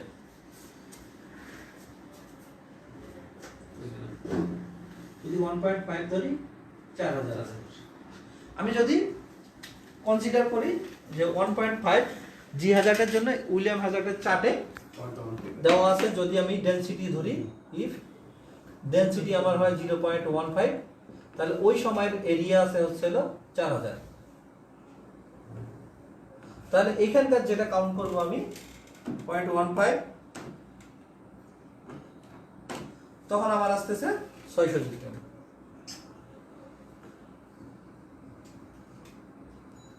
তো যদি আমি ডিজাইন করি, কোন ডিজাইন আমার হচ্ছে ডেনসিটি 1.5 ধরি, তাহলে ওর এগেইনস্টে এরিয়া যেটা হবে সেই ফ্লোটার রিকোয়ারমেন্ট। এখন যদি আমি ডেনসিটি 0.2 ধরি, ওর ফ্লোর এগেইনস্টে যে ফ্লোটা আসবে সেটা রিকোয়ারমেন্ট। এখন আমাদের সবার ক্যালকুলেশন করা থাকে একটা মুখস্থ ক্যালকুলেশন 0.2 থেকে 1500 ধরবো। এখন আমরা এই 1500 এরিয়ার মধ্যে কয়টা স্প্রিংলার পড়ে আমরা সেইটা নিয়ে আসি, ঠিক আছে? সেটা এর পরবর্তীতে যাও। তো আমার এখন রিকোয়ারমেন্ট কত আসলো? 600 যদি আমি 0.2 ধরি, সেম যদি আমি 0.3 ধরি তাহলে 300 জিপিএম। এখন যদি আমি এইটাকে ধরে নিলাম যে তাহলে আমার এখন ফাইনাল স্প্রিংলার ডিমান্ড কত আসলো? ফাইনাল ডিমান্ড অর্ডিনারি হ্যাজার্ডের ক্ষেত্রে 300 জিপিএম, যদি আমি 0.2 ধরি 300 জিপিএম আর 0.1 প্লাস এর সাথে আমার হোজের অ্যালাউন্স, তাহলে আমার টোটাল ডিমান্ড আসলো 550 300 500 50 550 জিপিএম। তো আগে কি ছিল আমাদের? হাইডেন্টের জন্য এই বিল্ডিংটারই যদি G1000 ধরি তাহলে হাইডেন্টের জন্য আসলো আমার 1000 জিপিএম, আর স্প্রিংলারের জন্য আসলো 500 জিপিএম। কোনটা বড়? 1000 1000 জিপিএম, তাহলে আমি চুজ করবো 1000 জিপিএম। এখন যদি এই বিল্ডিং এ শুধু এক্সট্রা হাজার না, মানে অর্ডিনারি হাজার না, এখন আবার এক্সট্রা হাজার 2 আছে, একটা কেমিক্যাল ফ্যাক্টরি আছে বা অয়েল কন্টেইনার আছে, সেটা ধরলাম আমার একটা একটা কন্টেইনার সহ অয়েল সহ আছে। তাহলে আমি তখন কি করব? যদি আমি কনসিডার করি যেটা অয়েল আছে, ঠিক আছে, তাহলে আমার রিকোয়ার্ড ফ্লো কত? অয়েলে যদি আসি, অয়েলে আসতে গেলে 0.3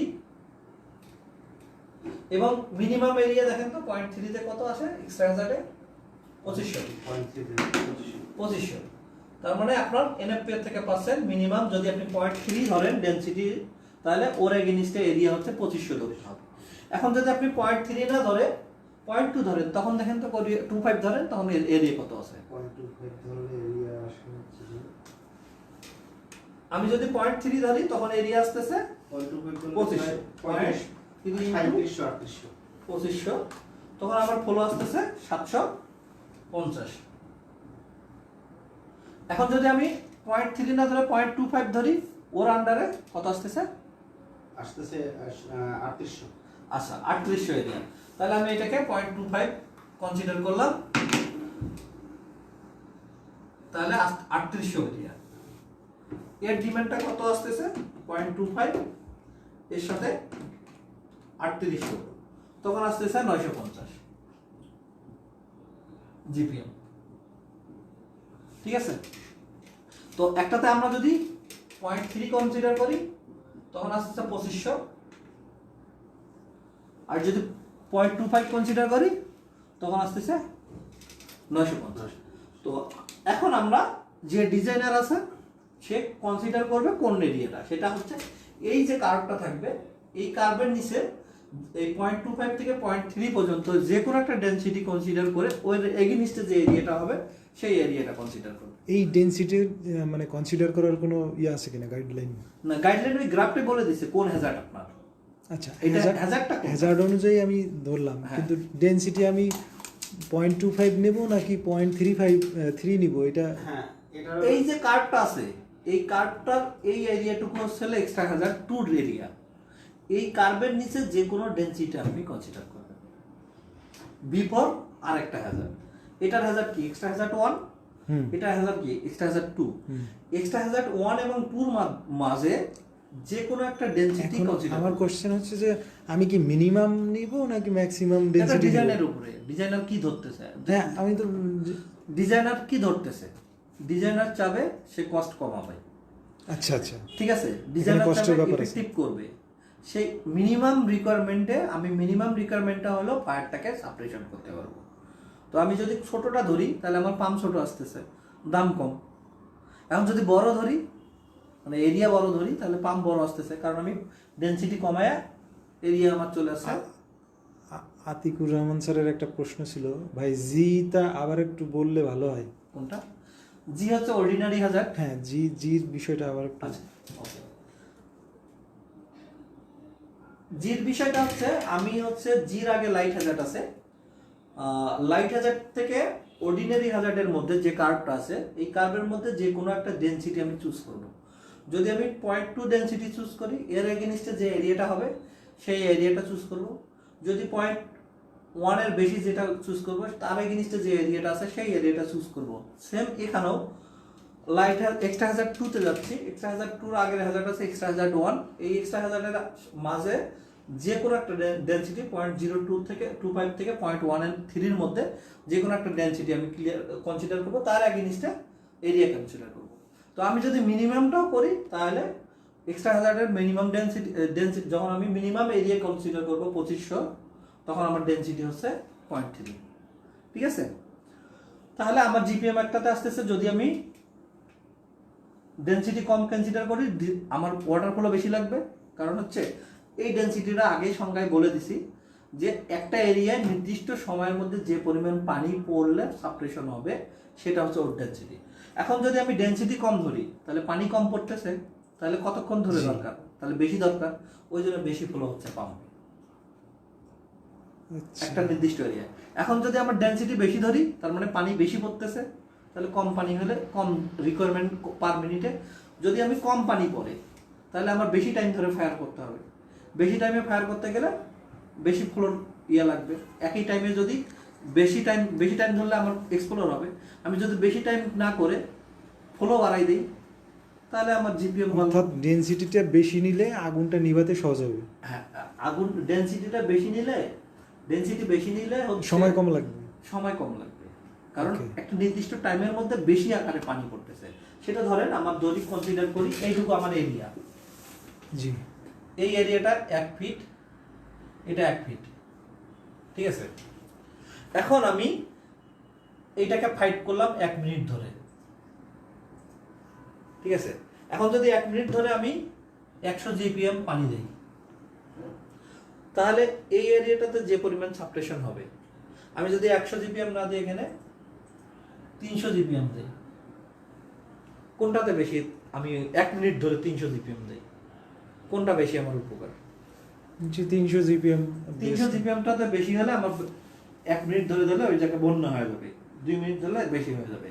যার কারণে ডেনসিটি যত বেশি ধরবেন তত বেশি সাপ্রেস করতে পারবেন। এখন এইটার এগেইনস্টে যখন আমি ডেনসিটি বাড়াই ধরবো তাহলে বেশি পানি কেন আমি কস্ট করতে যাব? ওর এগেইনস্টে আমি এরিয়া কনসিডার করবো, কতটুকু এরিয়া। ঠিক আছে, এইটা তো আমরা যাই 950 জিপিএম, তাহলে টোটাল রিকোয়ারমেন্ট কত থাকলো? যদি আমি ডেনসিটি 0.3 ধরি তখন রিকোয়ারমেন্ট আসলো 0.3, মানে কত? 950। ওই যেটা আসতেছে উপরেরটাতে উপরে আসতেছে 750। 750। ঠিক আছে, 750 প্লাস হোজ অ্যালাউন্স 250। ঠিক আছে, টোটাল 950। তাহলে ফ্লো কোনটা বেশি পড়লো? এটা হচ্ছে 1000। আমি হাইড্রেন্টেডটা কত পাইছি? 1000। 1000, এটাও 1000, যে কোনো Same. একটা আমি একটা চুজ করতে পারি। 1000 দুটি সেম। এখন যদি আমি ডেনসিটি কমাই ধরি তখন ফলো কত আসলো? 50। 950। 950। ঠিক আছে, এখন 950 যদি আমি ধরি, ঠিক আছে, তাহলে আমার ফলো কত আসতেছে? 1150। 950 1200। 1000 1200। 1200 জিপি। তাহলে স্প্রিংলার হাইড্রেন্টেড ডিমান্ড আসছে কত আমার? 1000, এটা আছে 1250। এখন আমি মার্কেটে দেখবো 1200 আছে কিনা, 1200 নাই, তাহলে আমার 16টা আছে 1250, আমি এখন পাম্প চুজ করবো 1250। তার মানে ডেনসিটি কম নিলে বিপদ, হ্যাঁ, কস্টিং বেড়ে যাবে। কস্টিং বেড়ে যাবে। ঠিক আছে, তো এইটা হচ্ছে হলো ফলো কনসিডার। এখন আমরা আসবো হচ্ছে স্প্রিংলারের ফলো ধরলাম, এটা আরবিটারি ফলো ধরলাম, আমরা এই কার্ভ অনুসারে কত রিকোয়ার্ড ফলো আসলো সেইটা বের করলাম। ঠিক আছে, এখন আমি ক্যালকুলেশন করব যে আমার এই স্প্রিংলার এবং হাইড্রেন্টের আমি প্রেশার তো ধরলাম যে মিনিমাম রিকোয়ারমেন্ট ধরে বের করব, কিন্তু ক্যালকুলেশন করার মেথডটা কি সেটা আমার এখন জানা দরকার। ম্যানুয়ালি না, সফটওয়্যারে যাই করি না কেন, আমার ক্যালকুলেশনের মেথড আমি কিভাবে করব বলুন। ঠিক আছে, এটা আমার রিকোয়ার্ড ফলো আসলো, প্রেশার বের করা কেমনে করা যায় তাও জানলাম, মানে বেসিকটা জানলাম যে প্রেশার কি কি ধরে করতে হয়, ফলোরও বেসিকটা জানলাম কি কি ধরে ফলো করতে হয়। এখন আমি ক্যালকুলেশন কেমনে করবো সেটা আমার জানা দরকার। ঠিক আছে,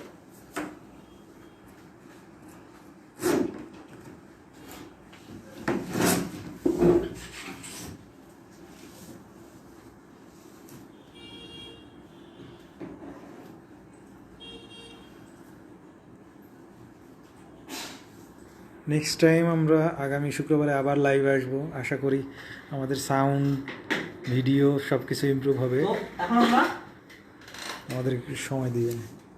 আমরা হচ্ছে কনসিডারে আসতেছি কিভাবে আপনি ক্যালকুলেশন করব, ঠিক আছে? তো আমরা ধরলাম যে জি হ্যাজার্ডের জন্য আমরা ক্যালকুলেশন করলাম যে আমরা মিনিমাম একটা ডেনসিটি ধরলাম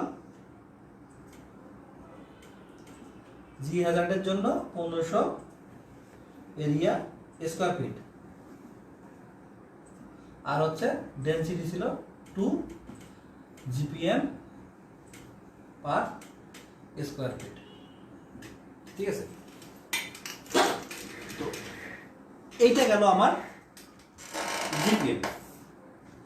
তো এখন যদি আমি কনসিডারেশনে নিয়ে আসি তাহলে আমার রিকোয়ার্ড ফ্লো আসতেছে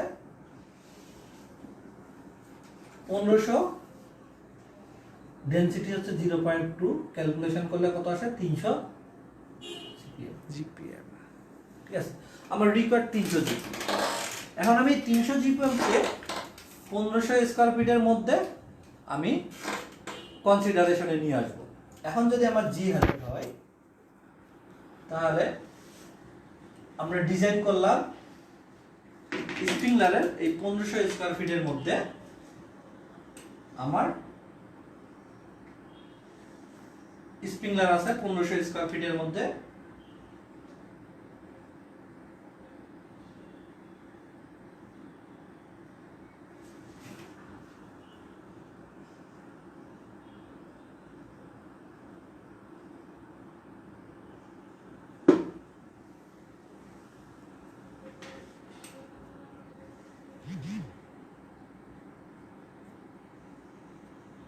কয়টা দিব?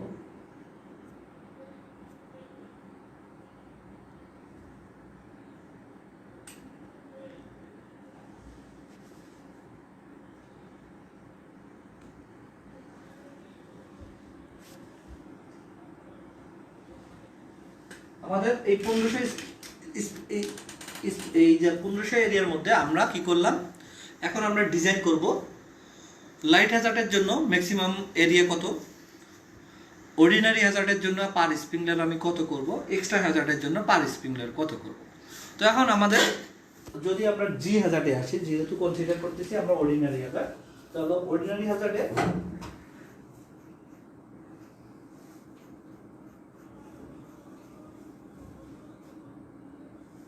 আমি সর্বোচ্চ 130 স্কয়ার ফিট করতে পারবো।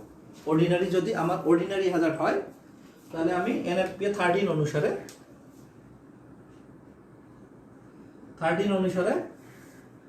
সর্বোচ্চ 130 স্কয়ার ফিট করতে পারবো।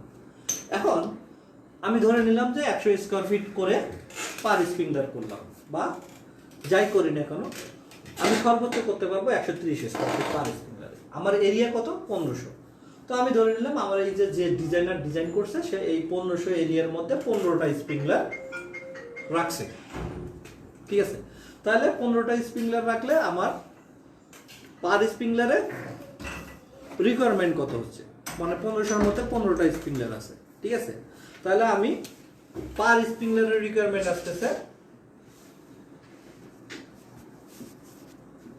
আমার 1500 স্কয়ার ফিটের মধ্যে দরকার হলো কত 300, আর এই 1500 স্কয়ার ফিটের মধ্যে আমার ডিজাইনার করছে, আমরা যে কোনো ডিজাইনার ধরে নিচ্ছি যে আমি আবার পারবো 130, কিন্তু আমি 100 করে করছি, তার মানে এখানে 15টা করছে, ঠিক আছে?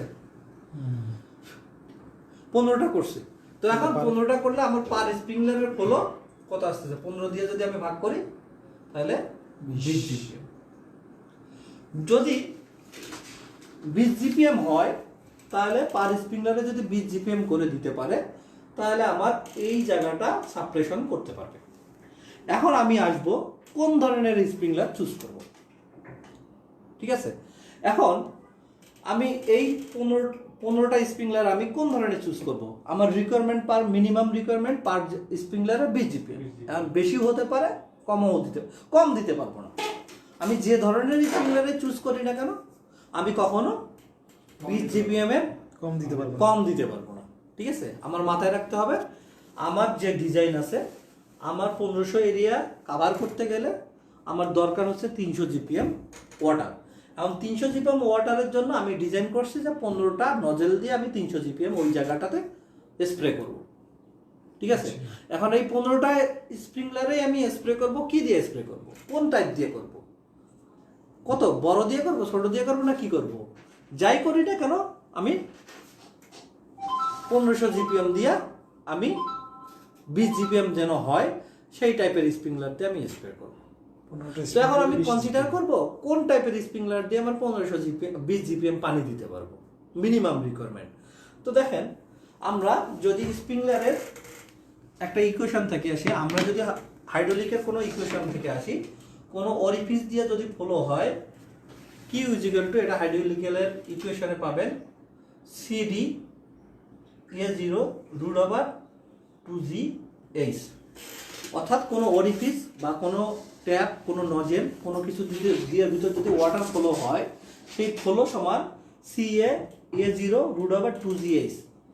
সি হচ্ছে হলো কোএফিসিয়েন্ট অফ অরিফিস ফ্লো, এ হচ্ছে হলো ভেনা কন্ট্যাক্ট টাইপ, যেখানে হচ্ছে আপনার ওয়াটার ফ্লো হবে সেই ফ্লোর অ্যাকচুয়াল যে এরিয়াটা আছে সেই এরিয়াটা, আর 2GH হচ্ছে প্রেশার। অর্থাৎ কোনো একটা যদি বক্স এরকম হয়, আমি ধরে নিলাম এই বক্সের মধ্যে পানি ভর্তি আছে, এখানে একটা নজল দিয়ে আমি ট্যাপ দিয়ে পানি বের করলাম, আর এখানে কন্টিনিউয়াস পানি দিচ্ছি। এই ট্যাপের যে হাইটটা আছে, এই হাইটটা এইচ, উপর দিয়ে আমি কন্টিনিউয়াস পানি দিচ্ছি, তাহলে এই পয়েন্টটাকে আমি ধরলাম 1 নম্বর পয়েন্ট, আর এই পয়েন্টটাকে যদি আমি 2 নম্বর পয়েন্ট ধরি, তাহলে আমি আর ইয়ার থেকে পাবো বার্নৌলির যে ইকুয়েশন আছে সেই ইকুয়েশন থেকে এখানে কিউ পাবো, মানে এই পয়েন্টে আমরা যদি 1 আর 2 তে বার্নৌলির ইকুয়েশন ধরি, তাহলে 1 নম্বরে হচ্ছে হলো P1 plus V1 square by 2G plus Z1 is equal to V2 P2 plus, এদিকে একটু সরাই লিখি, বার্নৌলির equation P1 plus V1 square 2G plus Z1 equal P2 plus V2 square 2G plus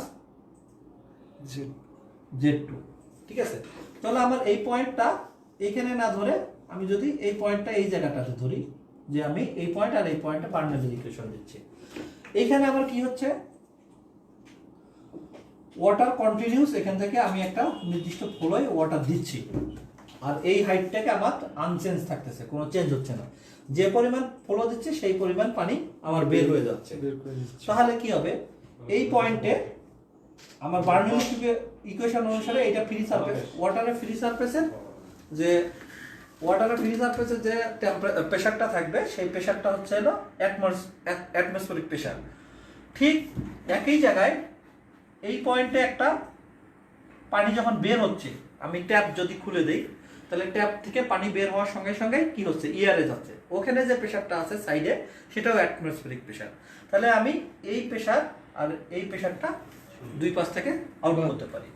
এখন বলছে কি, এই পয়েন্টটা আমি আনচেঞ্জ থাকবো, কারণ যেটুকু পানি বের হচ্ছে ওইটুকুই প্রবেশ করাচ্ছি, তাহলে আমার এইটা হচ্ছে 0, কারণ আমি এই ওয়াটারটাকে, এই পয়েন্টের ওয়াটারের কোনো ভেলোসিটি নেই, সেটা সবসময় সেম থাকতেছে। আর এই যে Z1টা থাকতেছে সেটা হচ্ছে এখানকার height H, is equal two কি থাকলো, V2 স্কোয়ার বাই 2G, আর এই পয়েন্টটাকে ধরে নিলাম আমার ডেটাম হেড, তাহলে এখানকার হাইট আমার 0, তাহলে আমি এখানে সমান কি পেলাম, V2 square is equal two 2GH। এইটা হচ্ছে আমার হাইড্রোলিকের বেসিক কনসেপ্ট, যে আমার এই পয়েন্টে ভেলোসিটি পাবো V2 স্কোয়ার সমান 2GH। আমি যদি এইটা এখানে বসাই, তাহলে আমি ভি সমান পেলাম, এই ভিটাকে যদি V2টাকে আমি যদি কনসিডার করি ভি, ঠিক আছে, আর Q is equal to continuity equation থেকে যে আমরা কি পরিমাণ পানি বের হচ্ছে সেটা অনুসারে আমরা জানি হচ্ছে হলো volume flow, volume into area. ঠিক আছে, এই ভিটা সমান হচ্ছে পাচ্ছি কত, √2G, কারণ এখানে ভি স্কয়ার সমান 2GH, তাহলে এটা 2GH এইচ ইন্টু এরিয়া, ঠিক আছে? এটাই ফ্লো। এইটাই আমরা কি জানলাম, এইটা হচ্ছে ইকুয়েশন। কিন্তু আমরা যদি ওরিফিসের ক্ষেত্রে যাই তাহলে এই ইকুয়েশনটাই আমরা কিন্তু আগে লিখছিলাম, Q is equal to C0 A0 root 2G H, এইটাই লিখছিলাম। মানে এই এটা অ্যাকচুয়াল আর হচ্ছে এর কিছু কোএফিসিয়েন্টের কারণে চেঞ্জ হয়ে এই পয়েন্টটা তৈরি হচ্ছে। তাহলে এইটা হচ্ছে হলো ডিপেন্ড করতেছে ওই ওরিফিসটা কোন ম্যাটেরিয়ালসে তৈরি করতেছে, ওখানে কোনো অ্যাব্রেসাব্রো আছে কিনা। যদি আমি স্প্রিংলার কনসিডার করি, স্প্রিংলারের ভিতরের যে ছিদ্রটা আছে সেটা কি রকম, তারপরে হচ্ছে ব্রাশের, ক্রোমের না হচ্ছে কপারের, কোন ধরনের স্প্রিংলার করতেছি সেটা, আর ওই ওরিফিসের এরিয়াটুকু কত, আর 2GH। তো এখন আমরা যদি এই 2GH-টাকে এরকম করি, রুট 2GH C0 A। এখন দেখেন একটা নির্দিষ্ট স্প্রিংলারের জন্য 2GH মানে আমরা অভিকর্ষ ত্বরণ ইনটু 2, এটা constant, C0 constant, A0 constant, শুধু থেকে যাচ্ছে কি রুট ওভার এইচ। তাহলে এই জায়গায় কনস্ট্যান্টকে আমরা কে লিখলাম, ঠিক আছে, আর রুট ওভার এইচ থাকলো। আমি যদি কিউ সমান এখন পাইলাম কি কে রুট এইচ। এখন যদি আমি এই কেটাকে জিপিএম এর ফ্লোতে নিয়ে যাই, ঠিক আছে, আমাদের প্র্যাকটিস করা কিছু স্প্রিংলার আছে 5.6 5.8, তাহলে এই একটা কে ফ্যাক্টর থাকবে, আর এখানে একটা প্রেসার এইচটাকে আমি প্রেসারে নিয়ে যাব পিএসআই তে, ঠিক আছে। তখন আমি লিখলাম Q is equal to K root over P. এখন এই কে এর ভ্যালুটা 5.6 হতে পারে, 5.8 হতে পারে, 11.2 হতে পারে, 14 হতে পারে, 18 হতে পারে, এরকম 28 পর্যন্ত আমি যেতে পারি। তো এখন আমার স্প্রিংলারের ডিজাইন করা আছে 15টা স্প্রিংলার, রিকোয়ার্ড জিপিএম হচ্ছে পার স্প্রিংলারে 20 জিপিএম। আমি এখন অনেকে বলে স্টোরে আমি কি দিব, স্টোরে কি দেব, ইয়াতে পামরুমে কি দিব, এ দেব কি দিব। ভাই আপনি যেটা দিয়েই ডিজাইন করেন, আপনার এখানকার এই ডিজাইনটা সাপারেশনটা করার জন্য যেটা রিকোয়ারমেন্ট সেইটা ফলো দিতে পারবে যে স্প্রিংলার, সেই স্প্রিংলারটা আমি চুজ করব এবং যত দ্রুত হ্যাঁ। ওই তো এখন রেকর্ড আমার ফ্লো দিতে রিকোয়ারমেন্ট পারবে। 20 জিপিএম ওয়াটার। তো এখন আমরা কি জানি, ওখান থেকে যদি বসাই ওই কেতে, আমরা কিউ সমান পাইলাম কে রুট ওভার, ইকুয়েশনটা হচ্ছে Q is equal to K root P. এখন আমি কে আমার রিকোয়ারমেন্ট কত, এই 1500 স্কয়ার ফিট এরিয়াকে কভার করার জন্য 20 জিপিএম। কে দরকার, কে আমরা পরে আসবো। এনএফপি তে বলা আছে আমার minimum requirement for per sprinkler কত, 0.5 বার অথবা 7 psi। তাহলে আমি এখানে 7 psi বসাইলাম, আর এই কেটা আমার কেটে গেল। তাহলে আমি কে ফ্যাক্টর পাইলাম 20 রুট ওভার 7, বস ঠিক আছে। খামোষ্টি শেষ করি, মানে 2-3 মিনিট দিকে 12 ঘন্টা আবার কন্টিনিউ করি। হ্যাঁ এই তো শেষ। এখন এইটা অনুসারে কে কত আসে,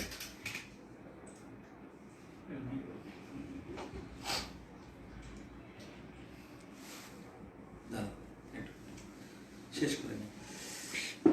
20/√7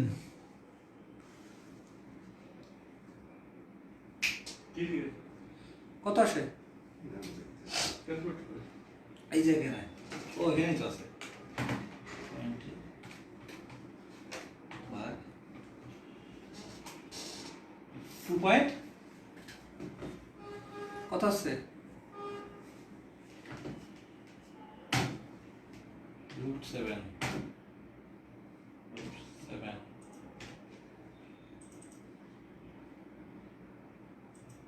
কত আসছে, √7 হচ্ছে 2.64 20/√7।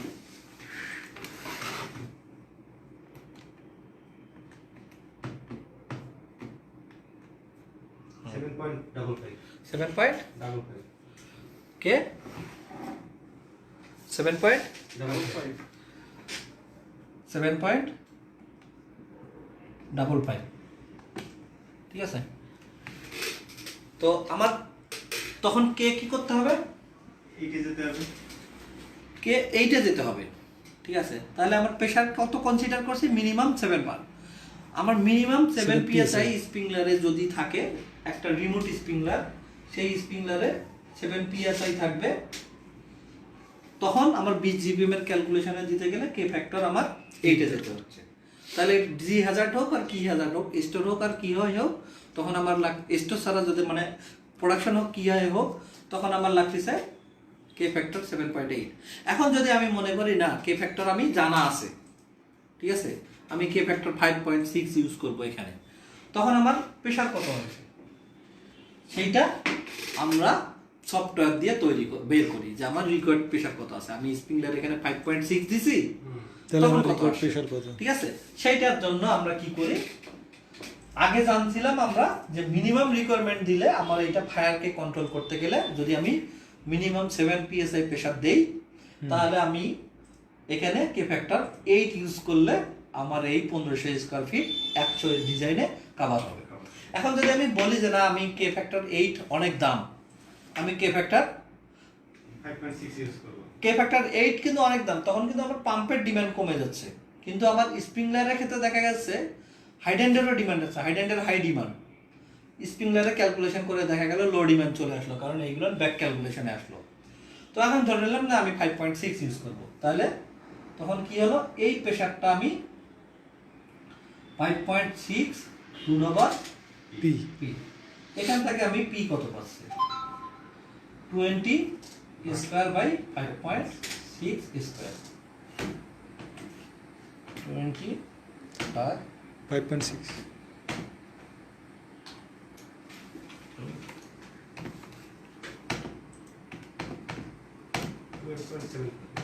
হ্যাঁ into 3.58 12.75 psi। তাহলে এখন আমার কি করতে হবে, যে এই যে স্প্রিংলেটটা থাকলো, এই স্প্রিংলেটটাতে আমার ক্যালকুলেশনে কনসিডারে মাথায় নিয়ে আসতে হবে একজন ডিজাইনারের কোন স্প্রিংলারটা সবচেয়ে রিমোট স্প্রিংলার। সেই স্প্রিংলারে যদি আমি 5.6 ইউজ করি, তাহলে এই এরিয়াটা কভার করতে গেলে আমার রিকোয়ারমেন্ট হচ্ছে 12.75, ঠিক আছে। তাহলে আমি এখানে 12.75 স্প্রিংলার দিব প্রেসার এবং ফলো দিব 20 GPM, ঠিক আছে। দেওয়ার পরে আমার এই ব্রাঞ্চটাতে চলে যাব, এইটা কিন্তু এখানে 20 দিব না, আমি দুইটাই ভেরি করাবো, কারণ এখানে ফ্রিকশন লস আছে, এখানে প্রেসার বেশি আছে, ফলো বাড়বে। তো আমার এই স্প্রিংলারটাকে আমি কনস্ট্যান্ট করাবো, রিমোট হ্যাঁ, সবচেয়ে রিমোট স্প্রিংলার, রিমোট স্প্রিং কারণ আমার রিমোট স্প্রিংলার এটা যদি কে ফ্যাক্টর 5.6 ইউজ করি, তাহলে আমার প্রেসার লাগতেছে 12.75। এটা আমি সফটওয়্যারে রিমোট পয়েন্টে বসাই দিলাম 12.75। তখন আমি কি করব, এই যে ব্রাঞ্চটা আছে এই ব্রাঞ্চের স্প্রিংলার কাউন্ট করা শুরু করব, সর্বোচ্চ এই দিক থেকে কাউন্ট করে যাব 46 ফিট পর্যন্ত,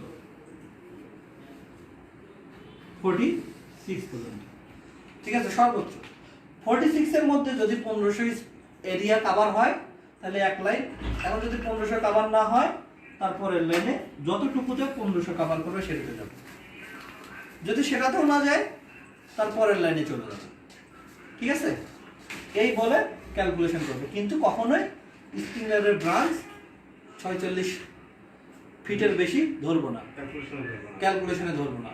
যদি আমার একটা ব্রাঞ্চে 10টা স্প্রিংলার থাকে, 8টা স্প্রিংলার থাকে, 8টা স্প্রিংলারের মধ্যে যেটা 46 ফিট যত দূর স্প্রিংলার পর্যন্ত আসবে সেখান পর্যন্ত যাব, তারপরের লাইনে চলে যাব, তারপরের লাইনে যদি আমার রিকোয়ার্ড ডেনসিটি অনুসারে এরিয়া না হয় তারপরের লাইনে চলে যাব, ঠিক আছে। এইটা হচ্ছে ক্যালকুলেশন করব এবং প্রত্যেকটা ফ্লোতেই ভেরি করব, করে সফটওয়্যারে ব্যাক ক্যালকুলেশনে এসে দেখব আমার পাম্পের রিকোয়ারমেন্ট কত আসে।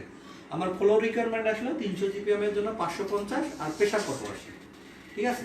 আর হাইডেন্ডেও ফ্লো আসলো 1000, আমরা ক্যালকুলেশন করে দেখলাম যে 11.5 বার প্রেসার আসছে। তো 1000 GPM 11.5 বার প্রেসারের এগেইনস্টে একটা থাকলো, আর এইটার ক্যালকুলেশন আর হচ্ছে আর একটা যদি অন্য টাইপের স্প্রিংলার মানে হ্যাজার্ড থাকে তার ক্যালকুলেশন করে দেখব ফ্লো কত আসলো? ফ্লো আসলো একটাতে 550 জিপিএম, একটাতে 1000 জিপিএম। আমি এই 12.2 মিনিমাম রিকোয়ারমেন্ট আমার এইটা বসাই দিয়ে ব্যাক ক্যালকুলেশন করে এসে যেটা হচ্ছে আমার রিকোয়ারমেন্ট, সাপোজ আসলে এইটা 10 বার, তাহলে ওই দুটার মধ্যে এই দুটার মধ্যে বড় কোনটা? 1000 জিপিএম 11.5 বার, সেটাকে আমরা সিলেক্ট করব পাম্প হিসাবে। ঠিক আছে? তো আজকে মোটামুটি আমার বলাটাকে শেষ করছি। যদি কোশ্চেন থাকে আপনারা পেজে একটু কোশ্চেন করেন, আমি এক্সপ্লেইন করবো আশা করি। ঠিক আছে? আর নেক্সটে আবার অন্য কোনো টপিকস নিয়ে দেখা হবে ইনশাআল্লাহ। আতিক স্যারের প্রশ্ন করছেন পাইপ সাইজ কেমন হবে ভাই? পাইপ সাইজ এখানে এনএফপিএ তে আমরা জানি, প্রথমেই বলছি Q is equal to AB. এখন আমরা স্প্রিংলারে করতেছি, এইটা জিপিএম হচ্ছে 20 জিপিএম এ ভি। এখন এনএফপিএ যতগুলো আপডেট ভার্সন আছে, এই আপডেট ভার্সনে কোথাও বলা নাই ভেলোসিটির লিমিটেশন, কত ভেলোসিটি দিতে হবে, এটার কোনো লিমিটেশন নাই। শুধুমাত্র ইএন 45 সরি ইএন 54 বা ইউরোপিয়ান স্ট্যান্ডার্ডের কিছু স্ট্যান্ডার্ডে এই ভেলোসিটিটার লিমিট করে দিছে 15 থেকে 20 মিটার পার সেকেন্ডের বেশি হওয়া যাবে না। ঠিক আছে? তো আমার স্প্রিংলারে ধরে নিলাম যে আমি যদি ইএন স্ট্যান্ডার্ড ফলো করি, এনএফপিএ স্ট্যান্ডার্ড ফলো না করি, তাহলে হাইড্রোলিক্যাল মেথডে আমার রিকোয়ারমেন্ট 20 জিপিএম। ঠিক আছে? তাহলে এই মিটার ভেলোসিটি হচ্ছে 20 মিটার পার সেকেন্ড। যেই 20 জিপিএমটাকে আমরা, যেহেতু এটা মিটার পার সেকেন্ড করে নিছি, এই 20টাকে মিটার কিউব পার সেকেন্ড করে নিব। তাহলে এই কনভার্ট করে নিয়ে এ যেটা হবে, সেই এটা হচ্ছে হলো ওই পাইপের ক্রস সেকশনাল এরিয়া। ঠিক আছে?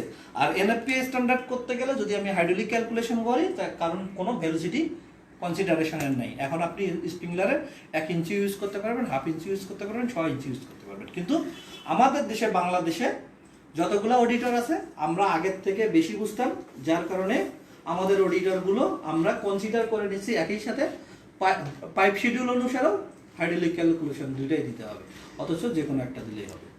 হ্যাঁ, মিজানুর রহমান ভাইয়ের একটা কোশ্চেন ছিল। কোশ্চেনটা হলো, ভাই একটা ব্রাঞ্চ লাইনে যতগুলো ইচ্ছে ততগুলো হেড ধরতে পারবো নাকি ওটার জন্য কোনো ক্যালকুলেশন না, আছে? এটার জন্য একটা চার্ট আছে, সেই চার্টে দিয়ে দিছে যে একটা ব্রাঞ্চে যদি আপনি সর্বোচ্চ যে পরিমাণ স্প্রিংলার ইউজ করতে পারবেন, ওরসে যদি বেশি করেন, তাহলে এই যে স্প্রিংলারের যে রিকোয়ার্ড প্রেশার ড্রপ আছে, রিকোয়ার্ড প্রেশারটা আছে, এই প্রেশারটা পেতে গেলে খুব কষ্ট হয়। ঠিক আছে? এখন যদি আমি ধরি 20 জিপিএম 12.7 পিএসআই দরকার আমার এই পয়েন্টটাতে, এই স্প্রিংলারে। ঠিক আছে? আমার এই স্প্রিংলারটা তো দরকার, আমরা যখন ক্যালকুলেশন করে দেখলাম লাস্টের স্প্রিংলারটা 20 জিপিএম 12.75 পিএসআই দরকার। এখন যদি আমি এই পাইপটা খুব চিকন হয়, আরো অনেক স্প্রিংলার দিই, তাহলে এই 12.75 পিএসআই এর জন্য আর 20 জিপিএম এর জন্য এই যে পাইপটা আছে, এই পাইপটার মধ্যে যদি চিকন পাইপ থাকে অনেক বেশি ফ্লো হবে, হিট হবে, ফ্রিকশন লস হবে, যার কারণে পাম্পের ডিমান্ড বেশি হয়ে যায়। ঠিক আছে?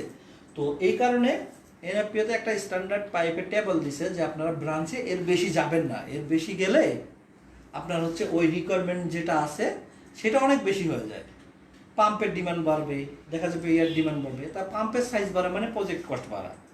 তো ওই কারণে আমরা এনএফপির টেবিলগুলো দেখবো যে না, একটা পাইপ থেকে আমি সর্বোচ্চ কত দিতে পারবো। যদি আপনি বেশি দেন কোনো সমস্যা নাই, আপনার যদি বেশি দিয়ে যে পাম্পটা আছে সেই পাম্পটা সাফিসিয়েন্ট হয়, তাহলে কোনো সমস্যা নাই।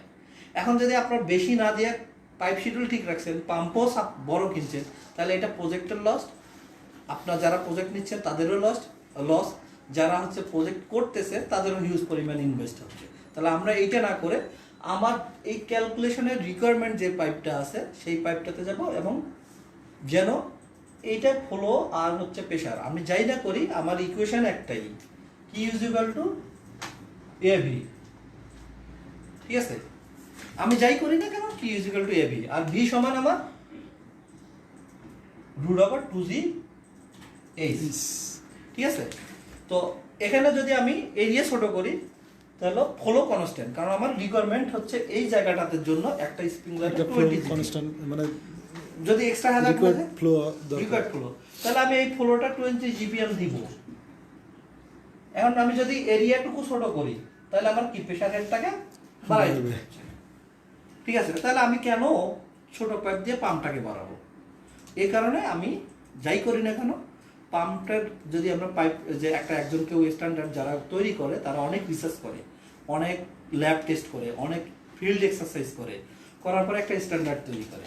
তখন ওই স্ট্যান্ডার্ডটা অনুসারে পাইপগুলো বসালে আমার সব কিছু কনসিডারেশন থাকবে। কিন্তু আমাদের জানা দরকার অরিজিনালি আসলে আমরা পাইপটা ছোট ইউজ করব না বড় ইউজ করব, কেন ইউজ করব, সেই জিনিসটা এখানে অনেকগুলো, এর মধ্যে অনেকগুলো কোশ্চেন আবার চলে আসছে। আমি ফার্স্ট নাসির ভাই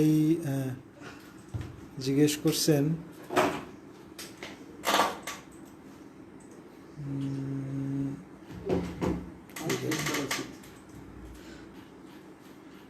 ফ্লো অ্যান্ড প্রেশার বুঝলাম, বাট টেম্পারেচার কিভাবে সিলেক্ট করব কিসের জন্য? এই স্প্রিংকলারের জন্য? আচ্ছা, ওকে, আপনি কোন ধরনের টেম্পারেচার ইউজ করবে সেটা হচ্ছে এনআরপি তে বলা আছে। আপনার যে রুম টেম্পারেচার আছে, রুম টেম্পারেচার 38.2 ডিগ্রি বেশি টেম্পারেচার ইউজ করবেন। আপনি যদি এখন যে জায়গায় ইউজ করতেছেন স্প্রিংলারটা, সেই জায়গায় যদি 40 ডিগ্রি থাকে, তার থেকে 38.2 যোগ করবেন, কত হবে? 78.2, তার মানে আমি 79 ইউজ করবো। যদি আপনার রুম টেম্পারেচার 30 ডিগ্রি হয়, তার থেকে 38.2 যোগ করবেন, কত হবে? 30 আর 38 68। ওকে, ঠিক আছে, আপনার কনস্ট্যান্ট হবে এনভায়রনমেন্টে যা আছে তার থেকে 38.2 ডিগ্রি বেশি। ইকবাল হাসান শিপন ভাই জিজ্ঞেস করছেন স্প্রিংকলার ব্রাঞ্চ টি জয়েন্ট অ্যালোড? অ্যাকসেপ্টেবল, কোনো বাধা নেই, কারণ আপনি হচ্ছে টি করতে পারেন, গ্রিড করতে পারেন, লুপ করতে পারেন, ওপেন লুপ করতে পারেন, যেটা কিছু করতে পারেন, এনআরপিতে সবগুলো অ্যাকসেপ্টেবল। কিন্তু আপনাকে রিকোয়ার্ড প্রেসার দিতে হবে, সেটা অ্যাকসেপ্ট করে দেখাইতে হবে। আর একটা আছে হাইড্রেন সিস্টেমের জন্য সর্বোচ্চ কত ভেলোসিটি পর্যন্ত অ্যাকসেপ্টেবল? ভ্যালিডিটির কোনো লিমিট নাই, শুধুমাত্র পাম্পের সাকশনে বলা আছে 4 মিটার পার সেকেন্ডের বেশি যেন সাকশন ভ্যালিডিটি না হয়। আর কোনো ভ্যালিডিটির লিমিট নাই। ভ্যালিডিটির লিমিট শুধুমাত্র ইএন স্ট্যান্ডার্ডে EN 54 এ আছে, তাছাড়া আর কোথাও নেই। তারপর network pipe allowed inside floor area? হ্যাঁ, স্প্রিংলার, কোনো সমস্যা নাই। মোহাম্মদ রাশেদ হোসেন, আসলে এইগুলো হচ্ছে আমাদের হচ্ছে পাম্প সিলেকশনের বাইরে। আশা করি আমি এটা ফেসবুকে দিব, আর একটা লাইভ যদি লং টাইম ধরে হয় তাহলে অনেক বোরিং ফিল হয়। তো আশা করি আমি নেক্সটে ফেসবুকের মধ্যে এই কোশ্চেনের অ্যান্সারগুলো দিব, আর হচ্ছে অন্য টপিকস নিয়ে আবার আসবো আপনাদের সামনে। Thank you everyone. ওকে, আমার একটা কোশ্চেন ছিল, এটা ইসের বাইরে। ওকে, প্রেসার রিডিউসিং আর প্রেসার রিলিজ। আপনাদেরকে অসংখ্য অসংখ্য ধন্যবাদ আমাদের লাইভে যোগদান করার জন্য। আমরা আবার নেক্সট ফ্রাইডে আবার লাইভে আসবো। সবাইকে অসংখ্য ধন্যবাদ।